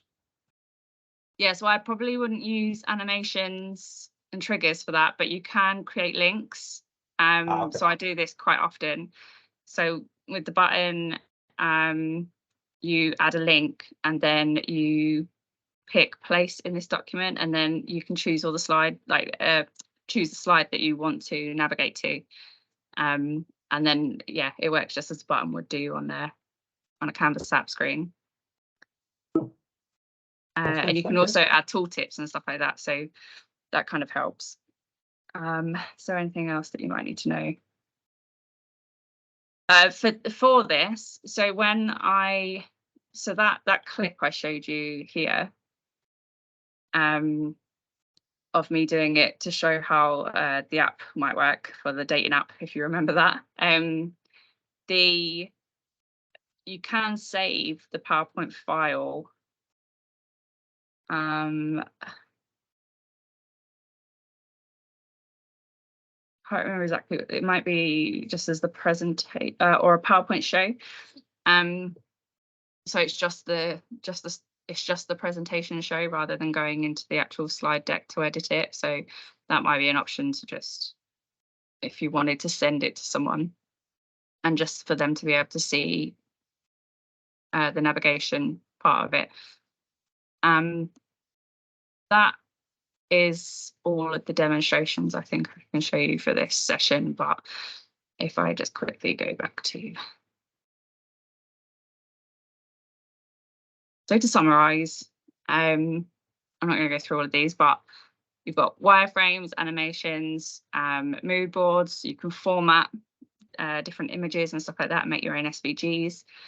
You can use it for documentation. You can change the size of the slides. You can do recordings, brainstorming, use the icons. You've got the AI and PowerPoint as well that will help you to design bits and pieces.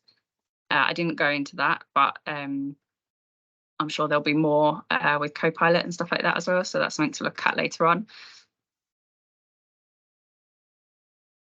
I will be doing some PowerPoint tutorials within the next month or so. So do look out for those. But if you've got any questions, let me know. That's it. Thank you very much, Laura. That was really great. Yeah, thank you. Hamish is joining us from New Zealand, so he's going to be 10-15 minutes anyway. So plenty of time to ask any questions for Laura or even for Lewis on the stuff we saw earlier. I just want to say it was cool because I didn't know you could make SVGs in PowerPoint. I didn't even know how you made SVGs, so that's really cool. You know, all the stuff that's on my portfolio site is pretty much done in PowerPoint. So all of the 3D bits and pieces that I do for tech trump cards to show them off. So Stuart, the when I did your blog and your tech trump card, the way I had the card standing up in the frame, that was all just created in PowerPoint. So I made it look like it was standing up on a little block and everything. I was quite chuffed with that. But yeah, PowerPoint can do loads and loads of stuff. You just got to play around. But I will be doing the little tutorials so that if you ever want to do any of it, they'll just be really short ones. You can have a play. But yeah, you can turn them into SVGs, and also you can.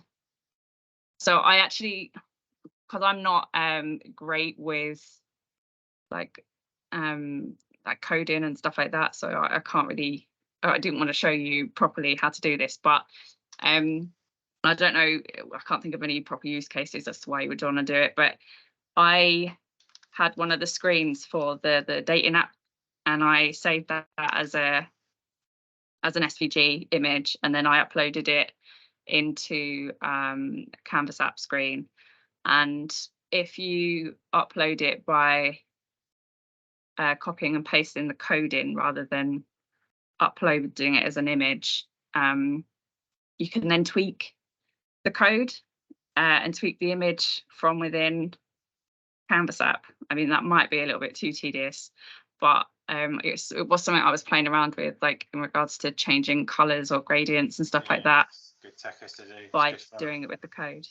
Yeah, it's rather than having like 2 SVGs, like one for green and one for blue, if you want to show something that's been selected.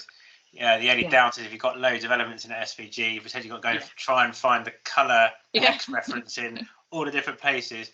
But it's quite cool, and it's so lightweight and easy as well. You haven't got to put media files into your app.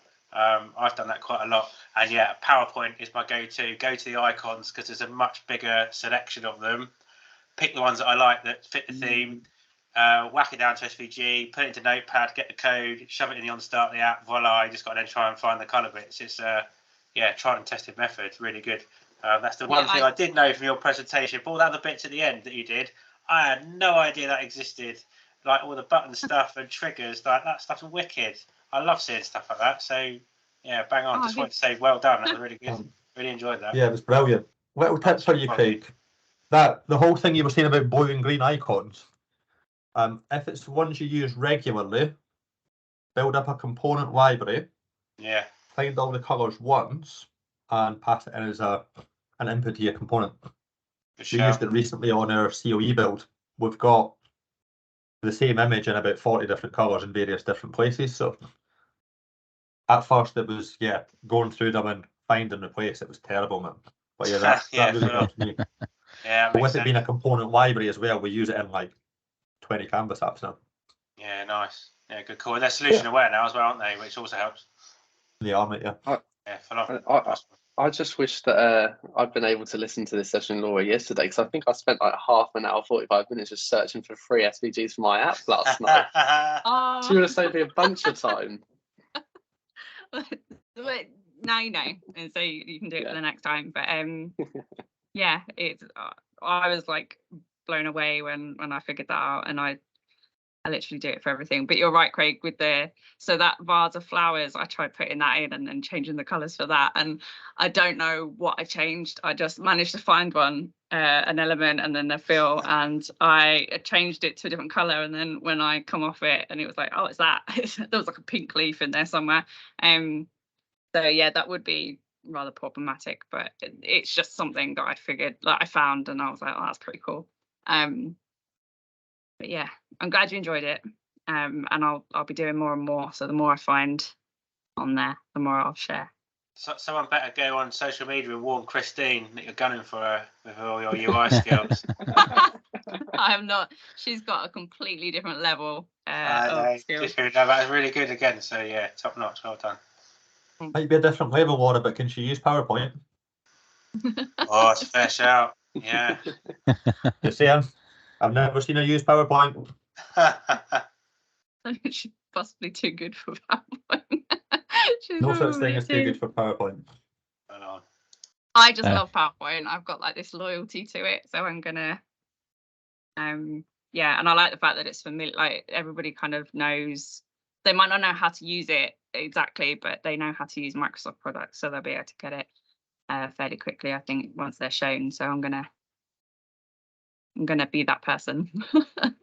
That's awesome. The link stuff you were showing earlier being super handy for like mocking up navigations and handing them over to clients. Oh, we've lost you again, Laura. No, I'm here. You've just Can you hear me? Can hear you, but your screen's going really robotic. It's weird. Any more questions for Laura?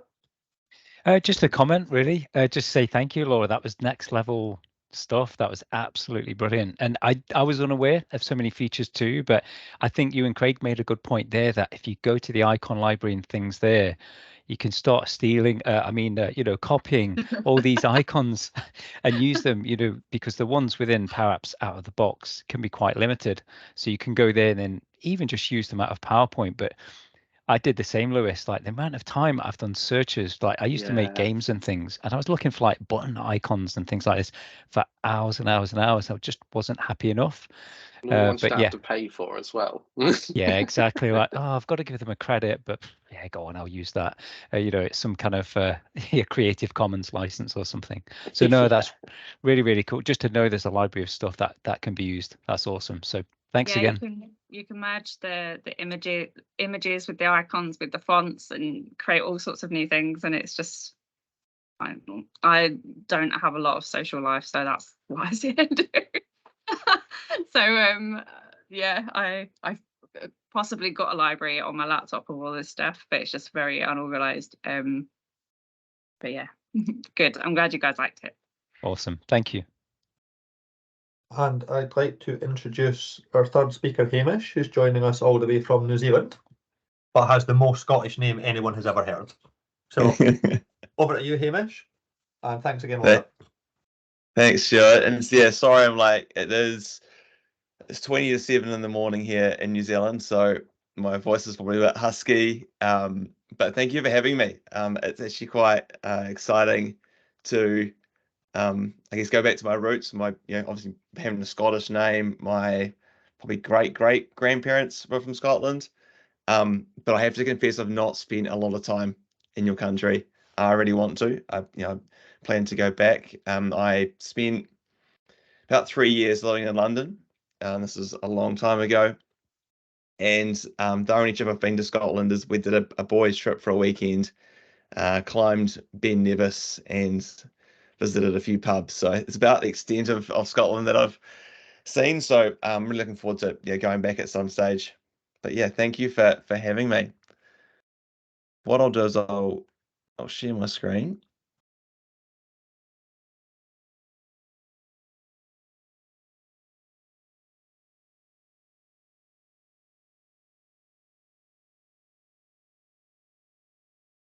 So just bear with me.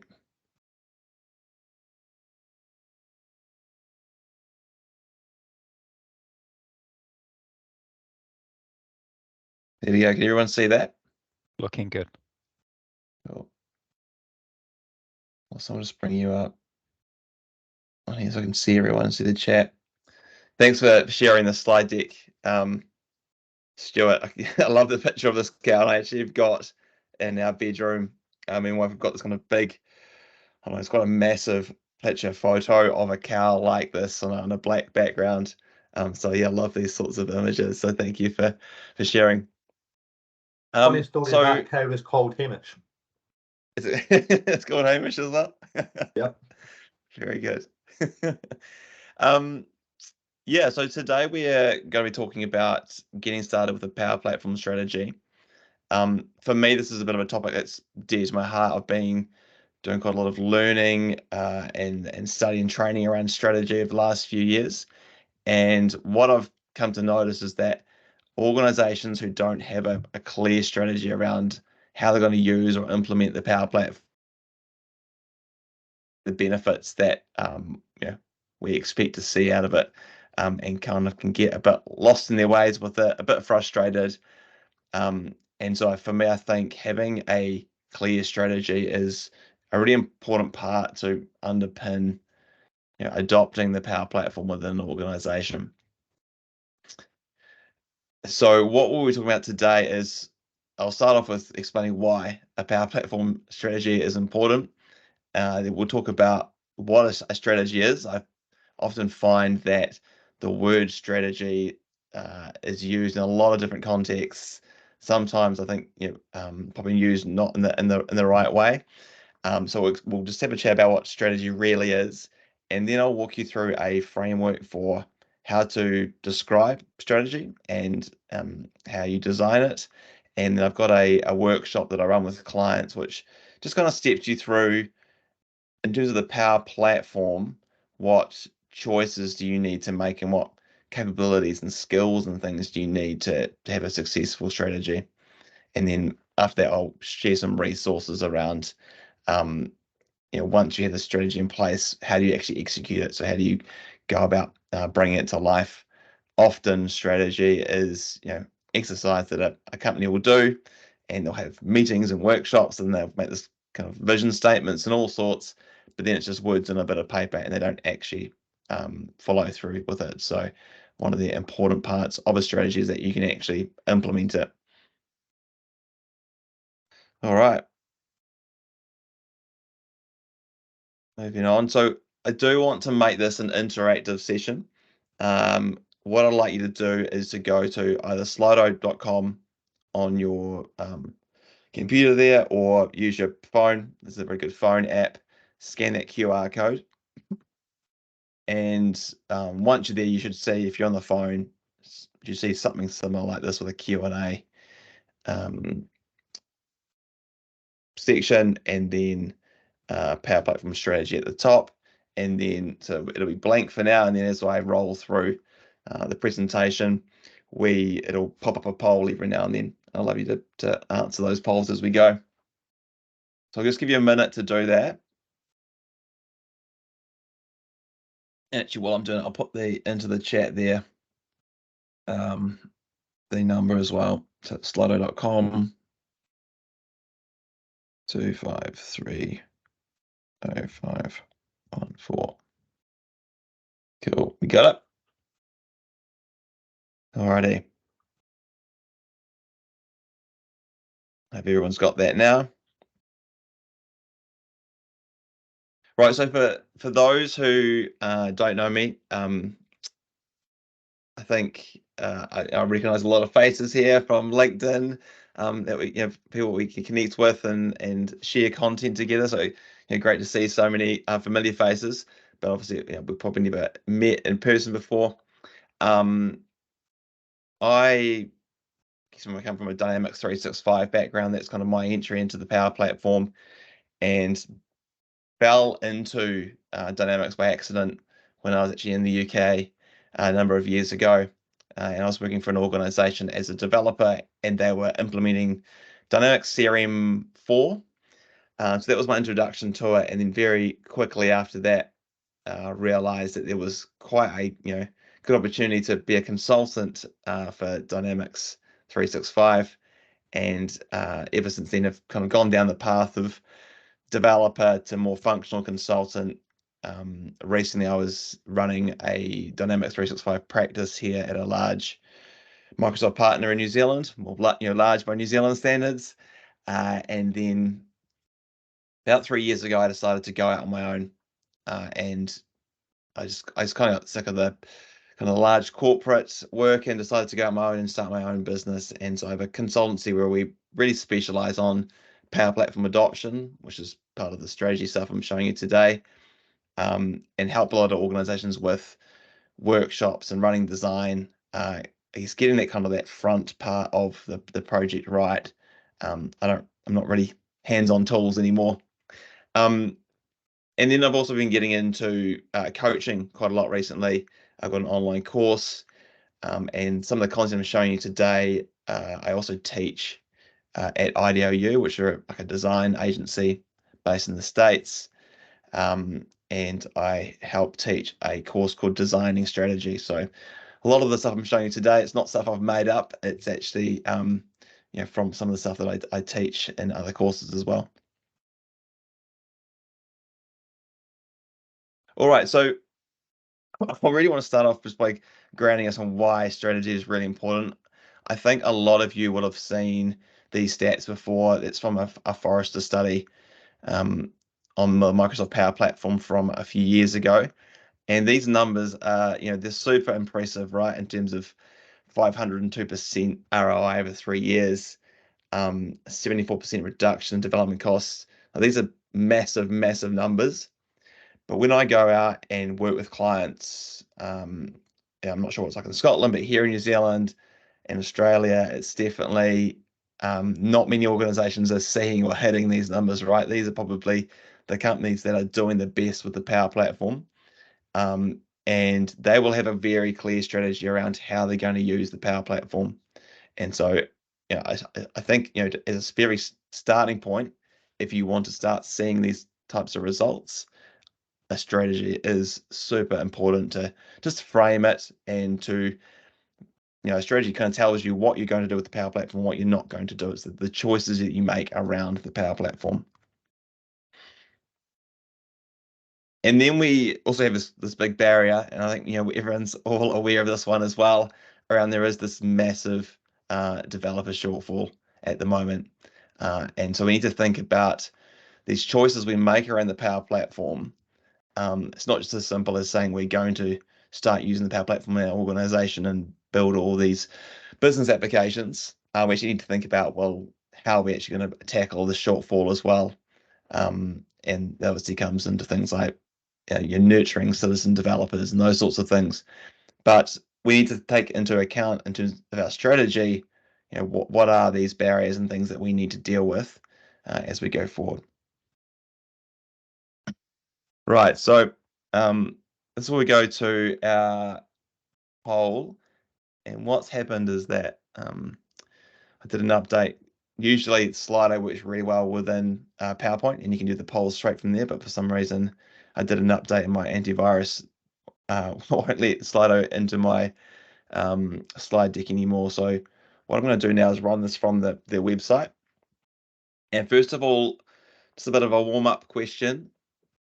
I want you to tell me, it's a stat, but Gartner predicts by 2025 what percentage of new applications are going to be developed using low-code or no-code technologies.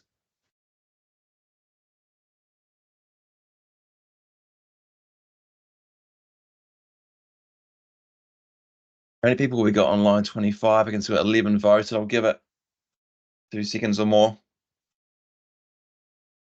Interesting.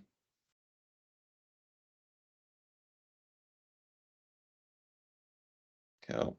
So you are obviously been paying attention to the Microsoft studies and the things they put out. It is definitely 70%. It's amazing how many people actually get this. I've had some completely different results. A lot of people think it's more around 50 or 30%. But what this really just tells us is, you know, 70% is a significant number, right? And a lot of people, when I show this slide, because I've been in this presentation for a while now, gets quite surprised about how high that number is. And it can be quite daunting, right? Like, if you've got to think about your organization, and this will probably bring me to my next slide as well. Like, think about like what percentage of applications developed in your organization right now are using low code or no code technologies, and the difference between 70% at 2025 and where people are now can be quite staggering and quite shocking.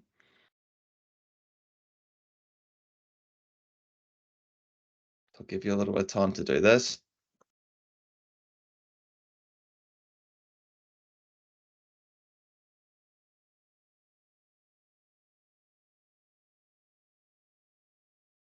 Cool. So these stats look pretty familiar. There's always probably, yeah, the bulk is less than 20%, and then, you know, greater than 50 does seem to be the minority when I run this poll usually, which is super interesting, right? So we've got like literally less than about a year and a half before 2025. And so there's some huge change to come. And I think to help with that change, this is, you know, again, another reason why we need a clear strategy to give us a clear path to try and reach that. You know, going back to that barrier of not enough people to develop apps. This is where kind of the low code, no code really comes in. You know, there is, every IT team has a massive app backlog to get through. And so I think we need to, you know, start embracing the low code and Power Platform more, which I'm probably, you know, preaching to the converted here. But these numbers are quite, you know, quite staggering when you look at them. And so in terms of challenges, I've pointed out the one around, you know, not enough developers. But what I'd also like to understand from you here is there are a list of common low code barriers here. Which ones are the biggest ones for you at the moment when trying to adopt low code or adopt the Power Platform and a strategy around it?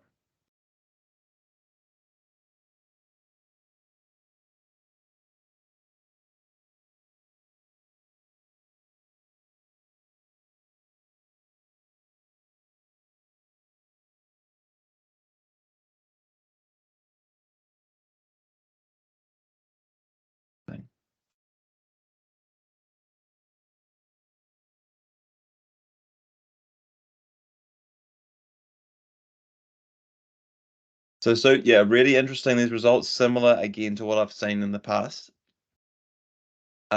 Usually I see the lack of skilled resources a bit higher. So obviously you've got lots of good talent over there in Scotland, or probably like in New Zealand and Australia. The resource shortage is it's absolutely insane. It's if anyone wants a job, come over this way, because it's just the in-market fighting for consultants and good consultants is really difficult at the moment. But the top two there around an unclear low-code vision and a lack of leadership buy-in seems to be always the top two. And so really, a lot of this, we need leaders and organizations to start driving this change and driving the strategy as well. And when we talk about strategy for Power Platform or low code, it really needs to tie into the overall IT strategy, which should tie into the organization's top level strategy as well. And so leadership buy-in is a big and important part of that as well. And really, the leadership should be the people who are assessing that low code vision. All right, so I'm going to go back to my slide deck here. Cool. So let's get into a strategy and what strategy is.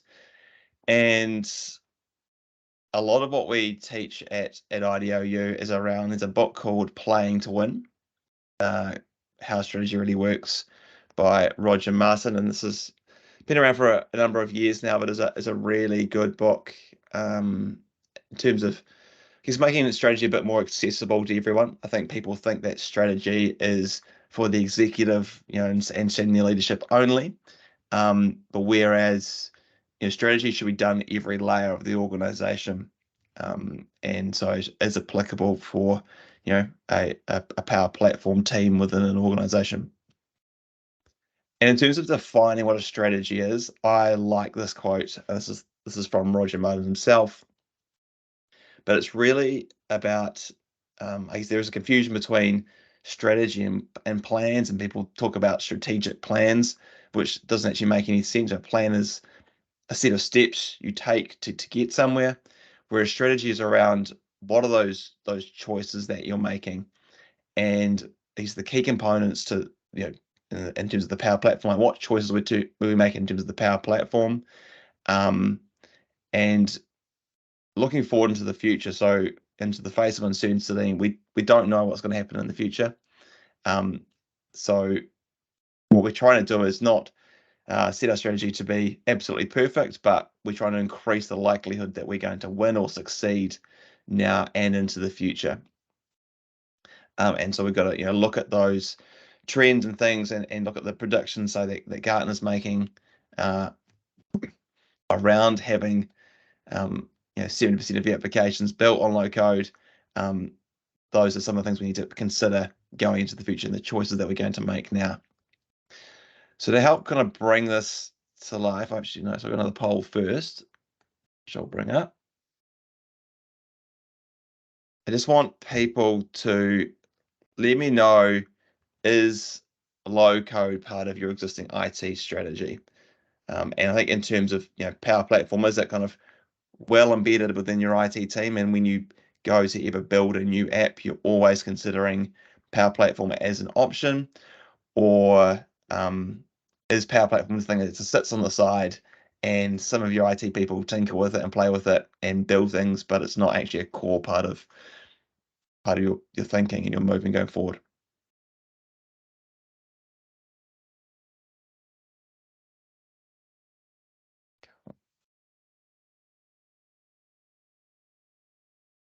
Right, interesting.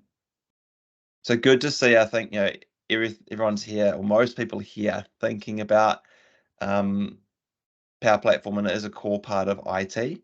But if you go back to the kind of the previous poll, obviously, we probably need to, could be thinking about it a bit more, and maybe with a clear strategy, which I'm going to show you now. You're going to help bring more of the Power Platform into your organization. So this is a thing called the strategy choice cascade. So it's a way of communicating a strategy, and we got to think about strategy from 5 quite important pillars. The first one is a winning aspiration. So this is that vision, right? What does a successful Power Platform adoption look like in your organization? How will you use it? What does success look like for you with the Power Platform? And that's your winning aspiration, your vision. So what are you kind of aiming for as your North Star? And that kind of guides everyone. Then the next one is we look at where to play. So what are we going to focus on to achieve our winning aspiration? And that kind of comes down to, which people in the organization are we going to serve? Is it a small group, or is it a lot of people?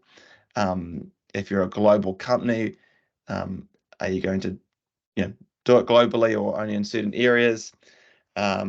What parts of the Power Platform are you going to use? We know your Power Platform ranges from Power BI, which sometimes kind of sits on its own, all the way through to Power Apps, Power Automate, virtual agents. And so where to play is the decisions around, which components are you going to use? Are you going to use all of them, or are you going to focus on a subset? And then how to win is, how are you actually going to implement and execute on the Power Platform? So is it through, nurturing citizen developers? Is it's hiring, more skilled people that are, kind of pro developers? What sort of approach are you going to take to the Power Platform? And then so the first 3 kind of the choices that you make in terms of how do you get to your winning aspiration, and then we look at what kind of capabilities and management systems do we need. So capabilities in terms of skill sets do you need? Like, what do you need to be able to win and to play? And then what systems behind that? So how are you going to track that you are moving towards your winning aspiration? And what systems do you need to execute in the Power Platform properly? And so we're probably talking things like the COE starter kit, for example. And so when you combine all those 5 elements together, it gives you a really clear strategy and a way to move forward as well, considering kind of the tools and things that you need to make it successful. And what I find is that Microsoft do a really good job of selling the platform, but a lot of organizations aren't aware of kind of what skills and capabilities and systems they need in place to help support it and make it successful. And I think this exercise of looking at the strategy choice cascade is really interesting, and just kind of opens people's eyes to, actually, we need to do quite a lot of work to have a successful Power Platform, and put some resources and dedication to it. So what I'm going to do now is I'm going to take you through an exercise, and this is a very simplified version of it, of a workshop that I run with clients to help them, do the choices in the strategy choice cascade. And what we'll go through this in a minute, but what I do is I basically put on a board just all the kind of different choices or common choices that people make around the Power Platform. So trying to make it really easy for people to understand the different things that they need to consider at a very high level. And then what I do is I get people to, we walk through this and we make choices. So I've got all these kind of white cards here, and then we go through and I color code those cards based on the choices that we make. And at the end, we have this kind of visual representation of what we think our strategy is going to be. So what I want to do now is I actually want to volunteer.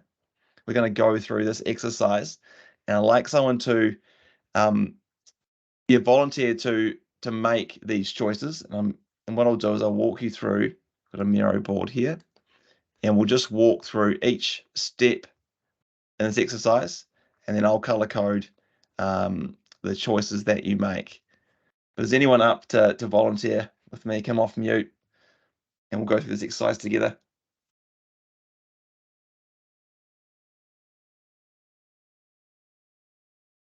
Yeah, I can do it if no one else will. Charlie, thank you. Yeah, go on. Good man. Well done. Cool. All right, and there's no right or wrong answers here. What I'd like you to do, Charlie, is maybe just to think about maybe a client or an organization that you work with, and kind of try and make these choices on their behalf. You don't have to tell me who the organization is, but just kind of have in your mind, someone you work with who's trying to adopt the Power Platform, and what do you think they may choose and why. So what we'll do is I'll zoom in first on the winning aspiration, and I've got a few just kind of common winning aspirations that some organizations have, and I'd just like you to choose one. So what would be going to be the biggest focus? And it's really around what you're trying to accomplish. Is it around kind of reducing costs and improving experience with low code? Is it about empowering your employees? Is it enabling employees to automate their own systems? Is it to help you? Yeah. Yep. Yeah, so I think for this one, we would reduce cost and improve customer experience, just because that's a very common one I get all the time. Yep. Cool. So I'll color that blue. So that's the one we've chosen. And what often I quite often do is try get clients to come up. Maybe they have their own winning aspiration for the Power Platform. They'll have a reason for wanting to implement it. But what I find is if you start from a blank slate, people just go completely blank and find it hard. So these are kind of a bit of a starting point. So where's the play? First of all, I want you to and just think about the stage at which your organization is in terms of adopting the Power Platform. Are they kind of early stages, or you kind of want to ramp it up? And so what I want you to choose is one of these around who are the people we're going to be serving initially at the heart of the strategy. So keeping in mind that strategy can change over time, your choices can change. So we're really kind of looking at right now in the near term future, who would we focus on? Is it your full company or only specific teams? So the organization I'm thinking of in the demo is building out a POC only for the UK. And then if it works for the UK, we'll then take it global. So just a UK team, Cool, but all employees on the UK side. Yep, very good. Cool, yeah. And so these are kind of quite core and key decisions to make, right? And I think you said where was the UK, and that's quite a pretty common model to. And I guess as a consultant, we try to encourage people to start small and then improve it and build it out before going big bang. Cool. So where is the UK?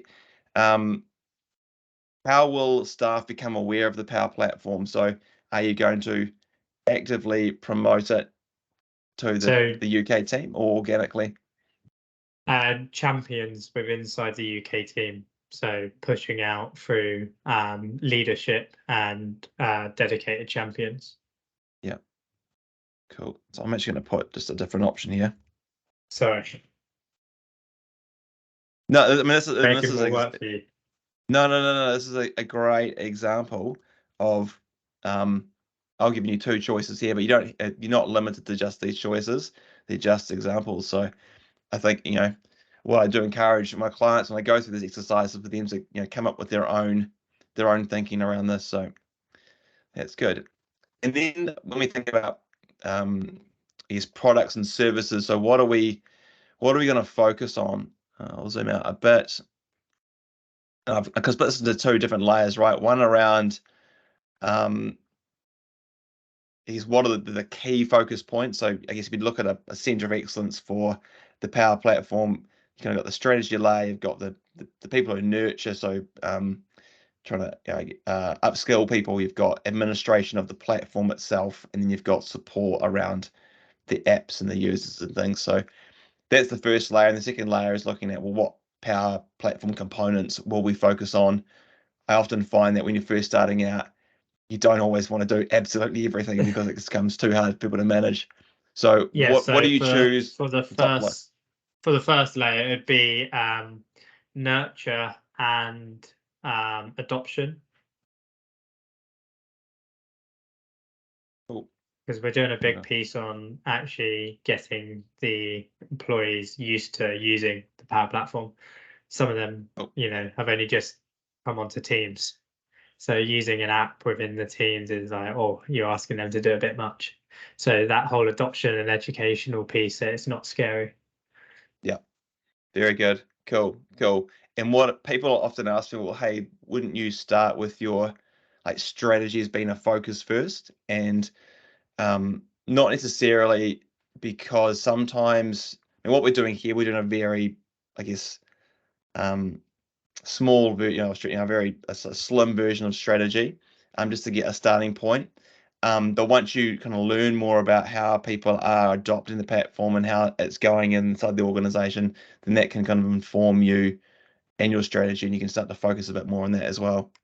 Yeah, cool. So one of the biggest things for us, so the example I'm using here is for a large construction company, and they want everyone, so even if you're up on the scaffold, to be able to use the application, and accessibility and the way people are going to use this app actually drove the strategy and the technologies. So that's why I think in this case it was sort of nurture and adoption. Perfect. Well done. Cool. And then for the bottom line, which kind of apps or services? So it would be focus? Power Apps, Power Automate, and then it was Teams and Azure services.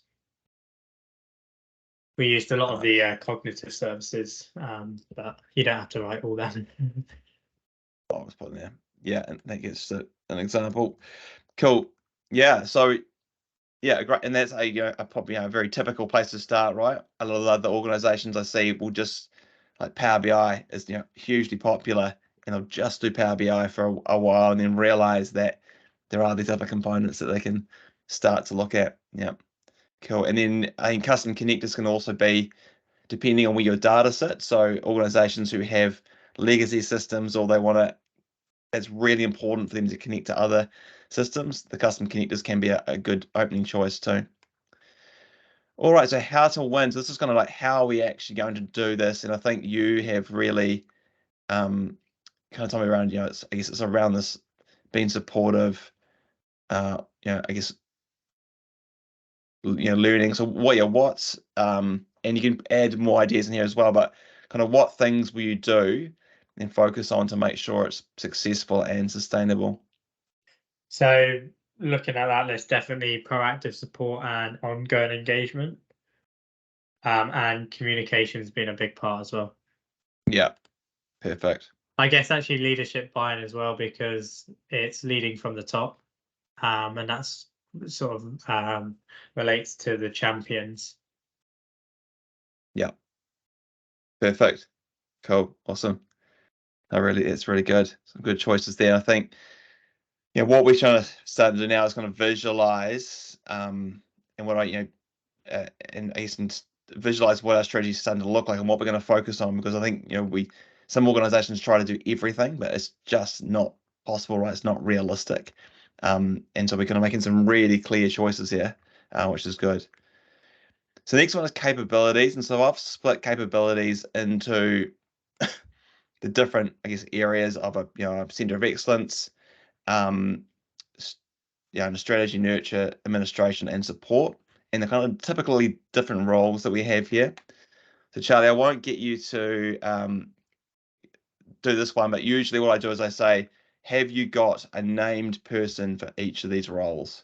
And so maybe, and usually we can go through and go, yep, Bob is a person that we have. I think I color that green. And then, but then maybe we say, actually, we don't have people to support our makers. we're struggling to find a good vendor to do that for something, and we'll kind of highlight that red. So what I end up doing is, if I go back to my key up here, I highlight things with, you know, the blue is the choices we make, and then in terms of our capabilities and systems, we have these things we will have, which means, you know, we can easily hire for that role, or it's a barrier. We've tried to hire for this role, we just cannot do it. And so you end up with some color coded cards down here, and this is really interesting for an organization. It highlights to them, these are all the kind of different roles you need. And for smaller organizations, someone can play one or more roles. But it highlights to them, you know, often people forget about, oh, once they've actually built some apps, we actually need to support those apps. Who is going to do that? And if, you know, if it's a third-party vendors building the apps, you know, and there's no support agreement, you know, we need to think about, you know, what is that support looking like as well.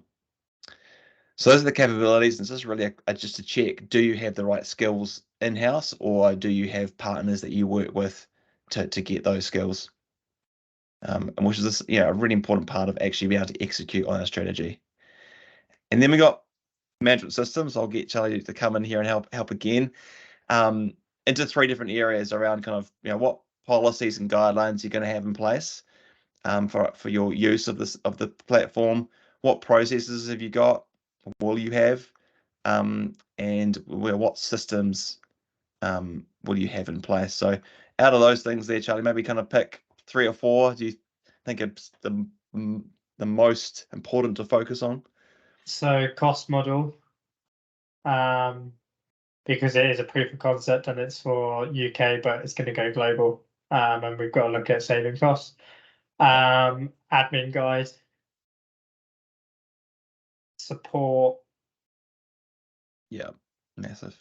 design and architect as well, because that's going to be important for this in the processes. Oh yeah. Design and architecture. Oh yeah. Sorry. That's all right. Couldn't see that one.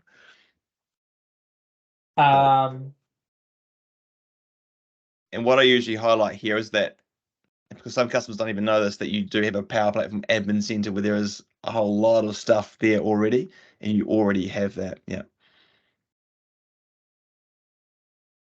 Cool. Any other choices there, Charlie? So there's quite a few. So sort of monitoring and knowledge base would be important for this.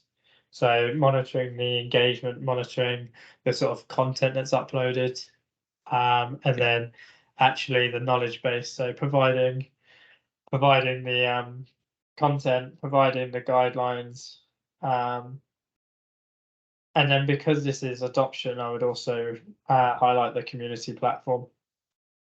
Yeah. Cool. Awesome.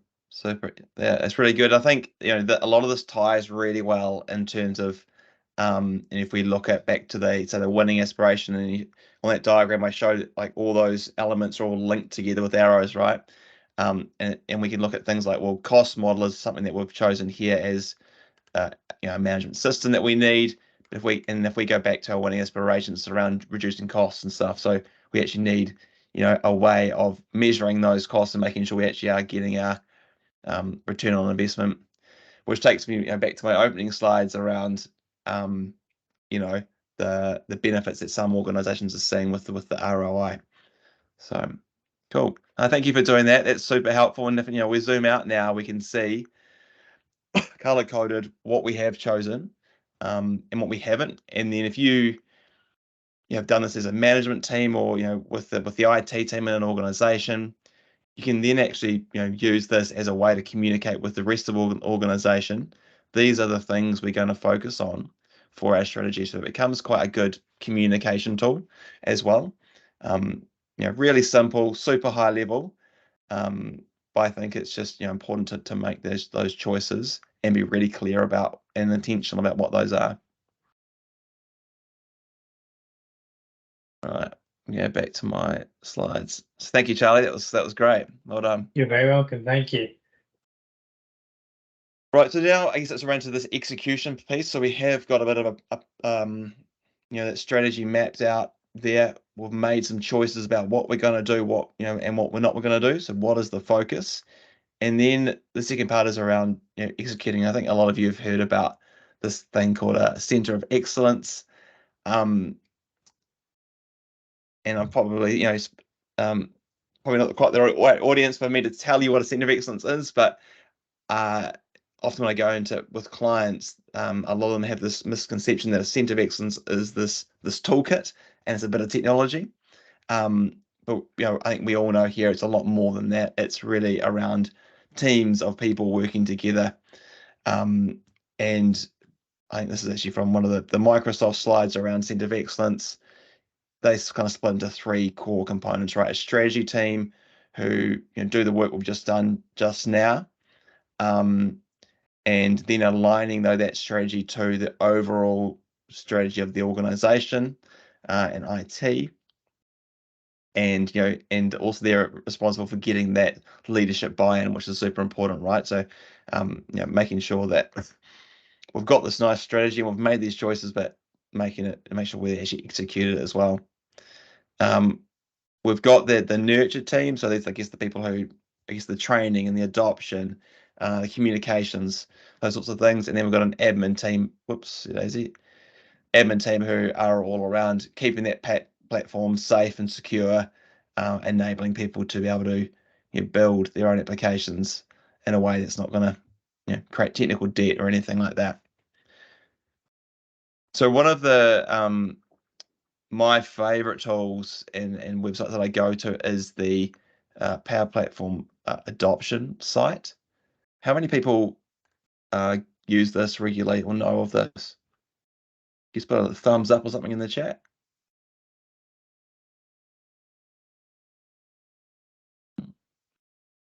So for those who are not familiar with this, I think this is a really good resource. There's first of all, like an adoption workbook, which you know, it's basically a PDF you download, and it has a whole bunch of kind of steps and exercises you can go to determine who your strategy team is going to be, and all the kind of things you need to think about, and you can kind of align that back to the choices that you made in that strategy choice cascade. The adoptions best practices part is really, that's the center of excellence starter kit, so that the tools and the technology behind it all as well. And then there's the adoption maturity model, which I'm a big fan of, and I've got a picture of it here. But basically, it's, you know, something provided by the PowerCat team at Microsoft, and it looks at your maturity of adoption of the Power Platform within an organization based on these 7 different characteristics. And you can quite easily come in here and, you know, read the documentation and kind of answer the questions that are asked you, and you can figure out pretty quickly where you are on the scale. And what I find is that, and this is in New Zealand especially, most organizations are only at level 100. Like, it's the very initial stages. There may have a few people using the Power Platform. They may have an IT administrator who looks at the Power Platform Admin Center every now and then. But typically, you know, clients come to me at this stage where something's gone wrong, right? Like, someone's left the organization and all their Power Automate flows have failed, and those flows are used by other people, or they're over capacity in the database and they're having to buy more licenses, or something's gone wrong in the platform. And they're usually at this level here, right? And so what I do with a lot of organizations and the governance stuff I do is this, literally trying to get them up to level 200, which is repeatable, which is, you know, installing things like the Center of Excellence toolkit so they can actually start monitoring and visualizing, you know, what's going on in their system. And that step's usually pretty quick and easy to implement, especially if you've got that kind of clear strategy around what you're going to focus on. Then you know, I don't know any organizations who's up at this kind of like 500 level, even 400, to be honest. These are probably the organizations that the Forrester study has looked at, and they've seen that ROI. But I do encourage you to look at this adoption maturity model, look at where you or your clients are on the scale, and then as you read through the different sections of this, it gives you'll see opportunities of, hey, these are things that we need to focus on to be able to get us up from 100 to 200, and then you can align that can kind of then feed into the choices that you make as part of your strategy as well around those the skill sets that you need in those management systems.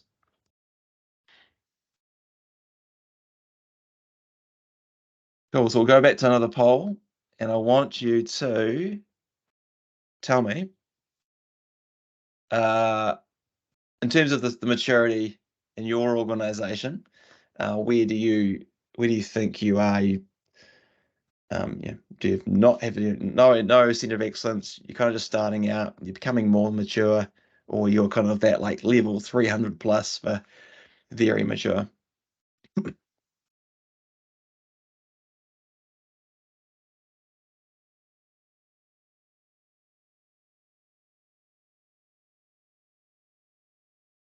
Cool. And those results, then again, if you look at it, starting out kind of aligns with one of the first polls around, how many people are actually using the Power Platform for application development. It seems like everyone here is kind of on that path, and I think the people who've got this somewhat mature, be some interesting probably stories and learnings that I'm sure that you will have to share as well. Cool. Right, so that kind of brings me to the end. What I like to do. So if we look at that last poll, I'll bring up again. For those who are starting out or have got no COE, highly encourage you to have a look at the strategy choice cascade as a framework. If you ever want me to share my Miro board with you, happy to do that.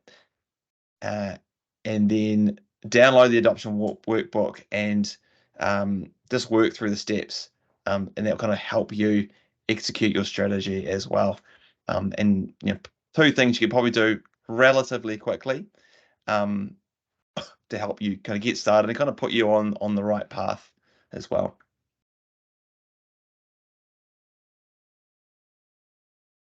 Cool. So do we have any questions around all that? I'm going to stop sharing my screen. Just a comment, I thought that Miro board was really useful. Look forward to you sharing it. It's definitely something that I can consider which questions I ask when speaking with my clients. There are some things that you were asking me and then it got me thinking, and I was like, maybe this is what I need to ask, especially the roles, because identifying that early can save you a lot of problems. I get some problems where, the client haven't identified who's going to do that role.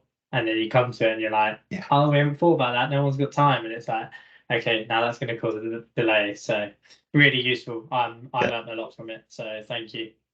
Cool. Thanks, Charlie. Yeah, I think the roles one is super important. So I did quite a big bit of work with a larger client here in New Zealand, and we did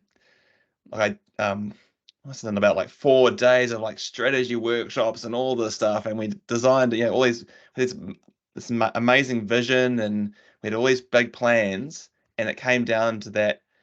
And they said, oh, this team will look after the Power Platform, and these people will be part of a COE. Turned out that none of them they were already over allocated for work. They had no time to do it, and so I was literally kind of in with this customer for about 6 months. I was just spinning wheels trying to get stuff sorted, and I couldn't get anything moving because they simply just didn't have the people. People either they weren't that interested in taking on that role either. They weren't into it. The person who they did have a Power Platform champion, they had left and gone somewhere else. And without that, they were just dead in the water, and because they hadn't really thought about both was probably a few things, capabilities, but also time to do it, and then that's the wants to do it as well. I feel like if someone's going to manage a COE or champion it, they've actually got to really want to do it. You can't really force someone into the Power Platform, I feel, but yeah.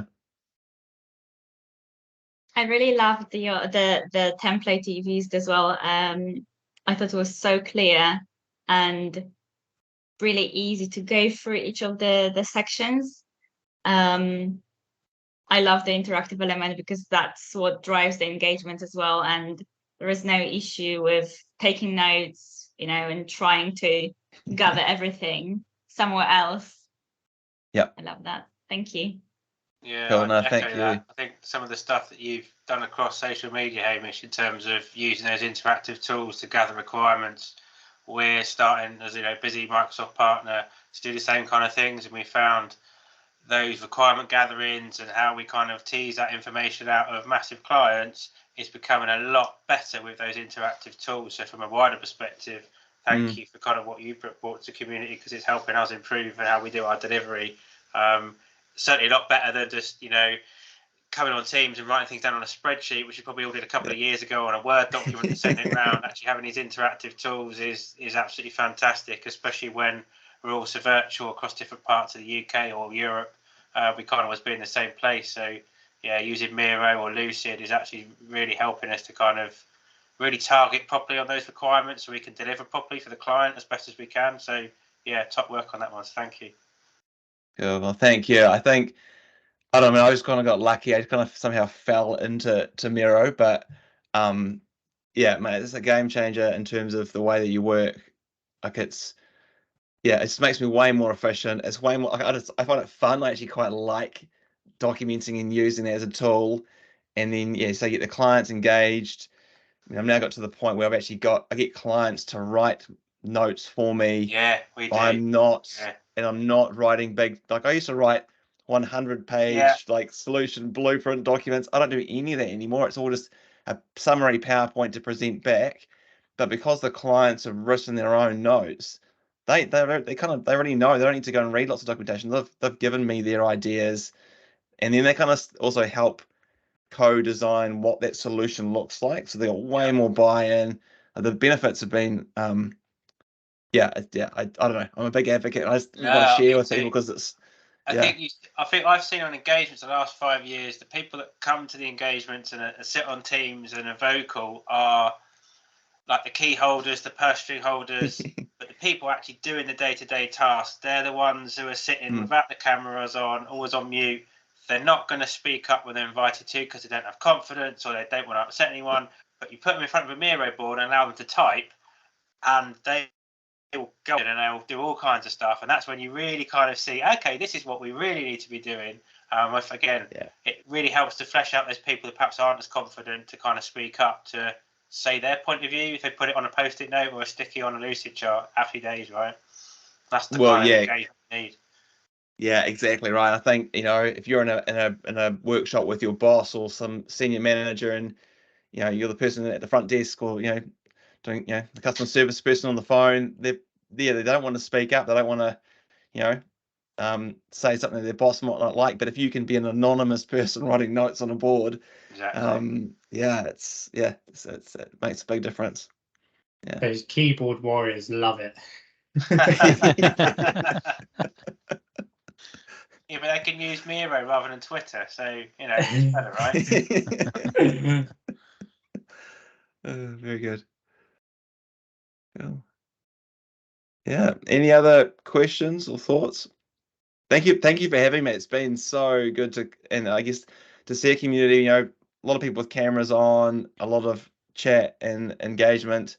I think New Zealanders and Kiwis are a bit more reserved. We don't really have a lot of this chat going on, so thank you. Makes it really nice as a presenter to come along to something like this. Oh, it's our pleasure. Thank you, Hamish. That was an awesome presentation. Thank you. Thank you.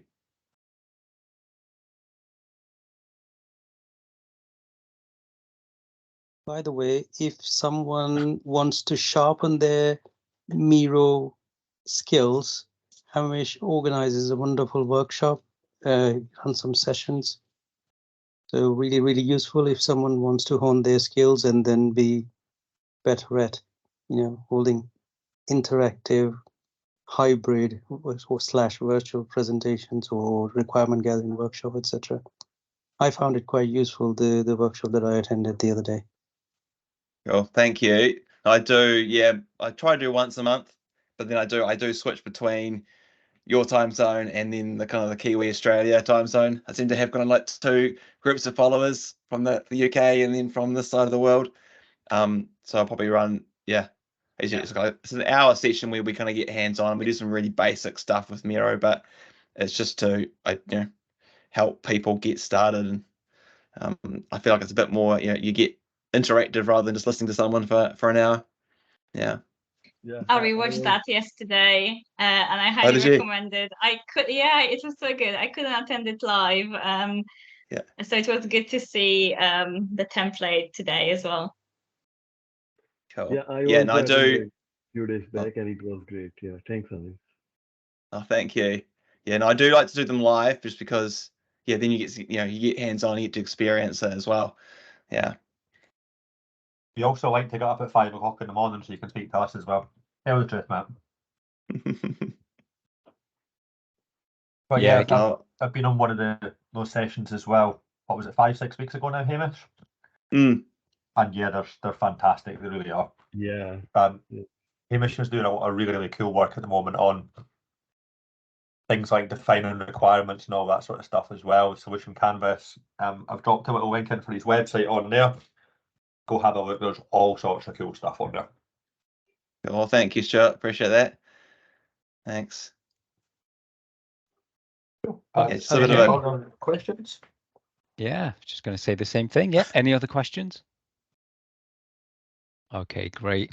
Well, there's probably a good place to wrap things up. So thank you, Hamish, for that. And thank you to all the awesome speakers. They were absolutely fantastic sessions. I know I certainly learned a lot from those as well. So thank you for sharing the knowledge, everyone. That was absolutely fantastic.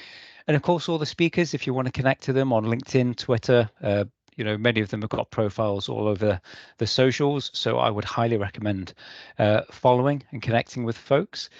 And a big thank you to everyone for joining us today as well, and all the really great questions and comments. It really helps that it's engaging and people are getting involved, asking good questions. Even Charlie going through that walkthrough.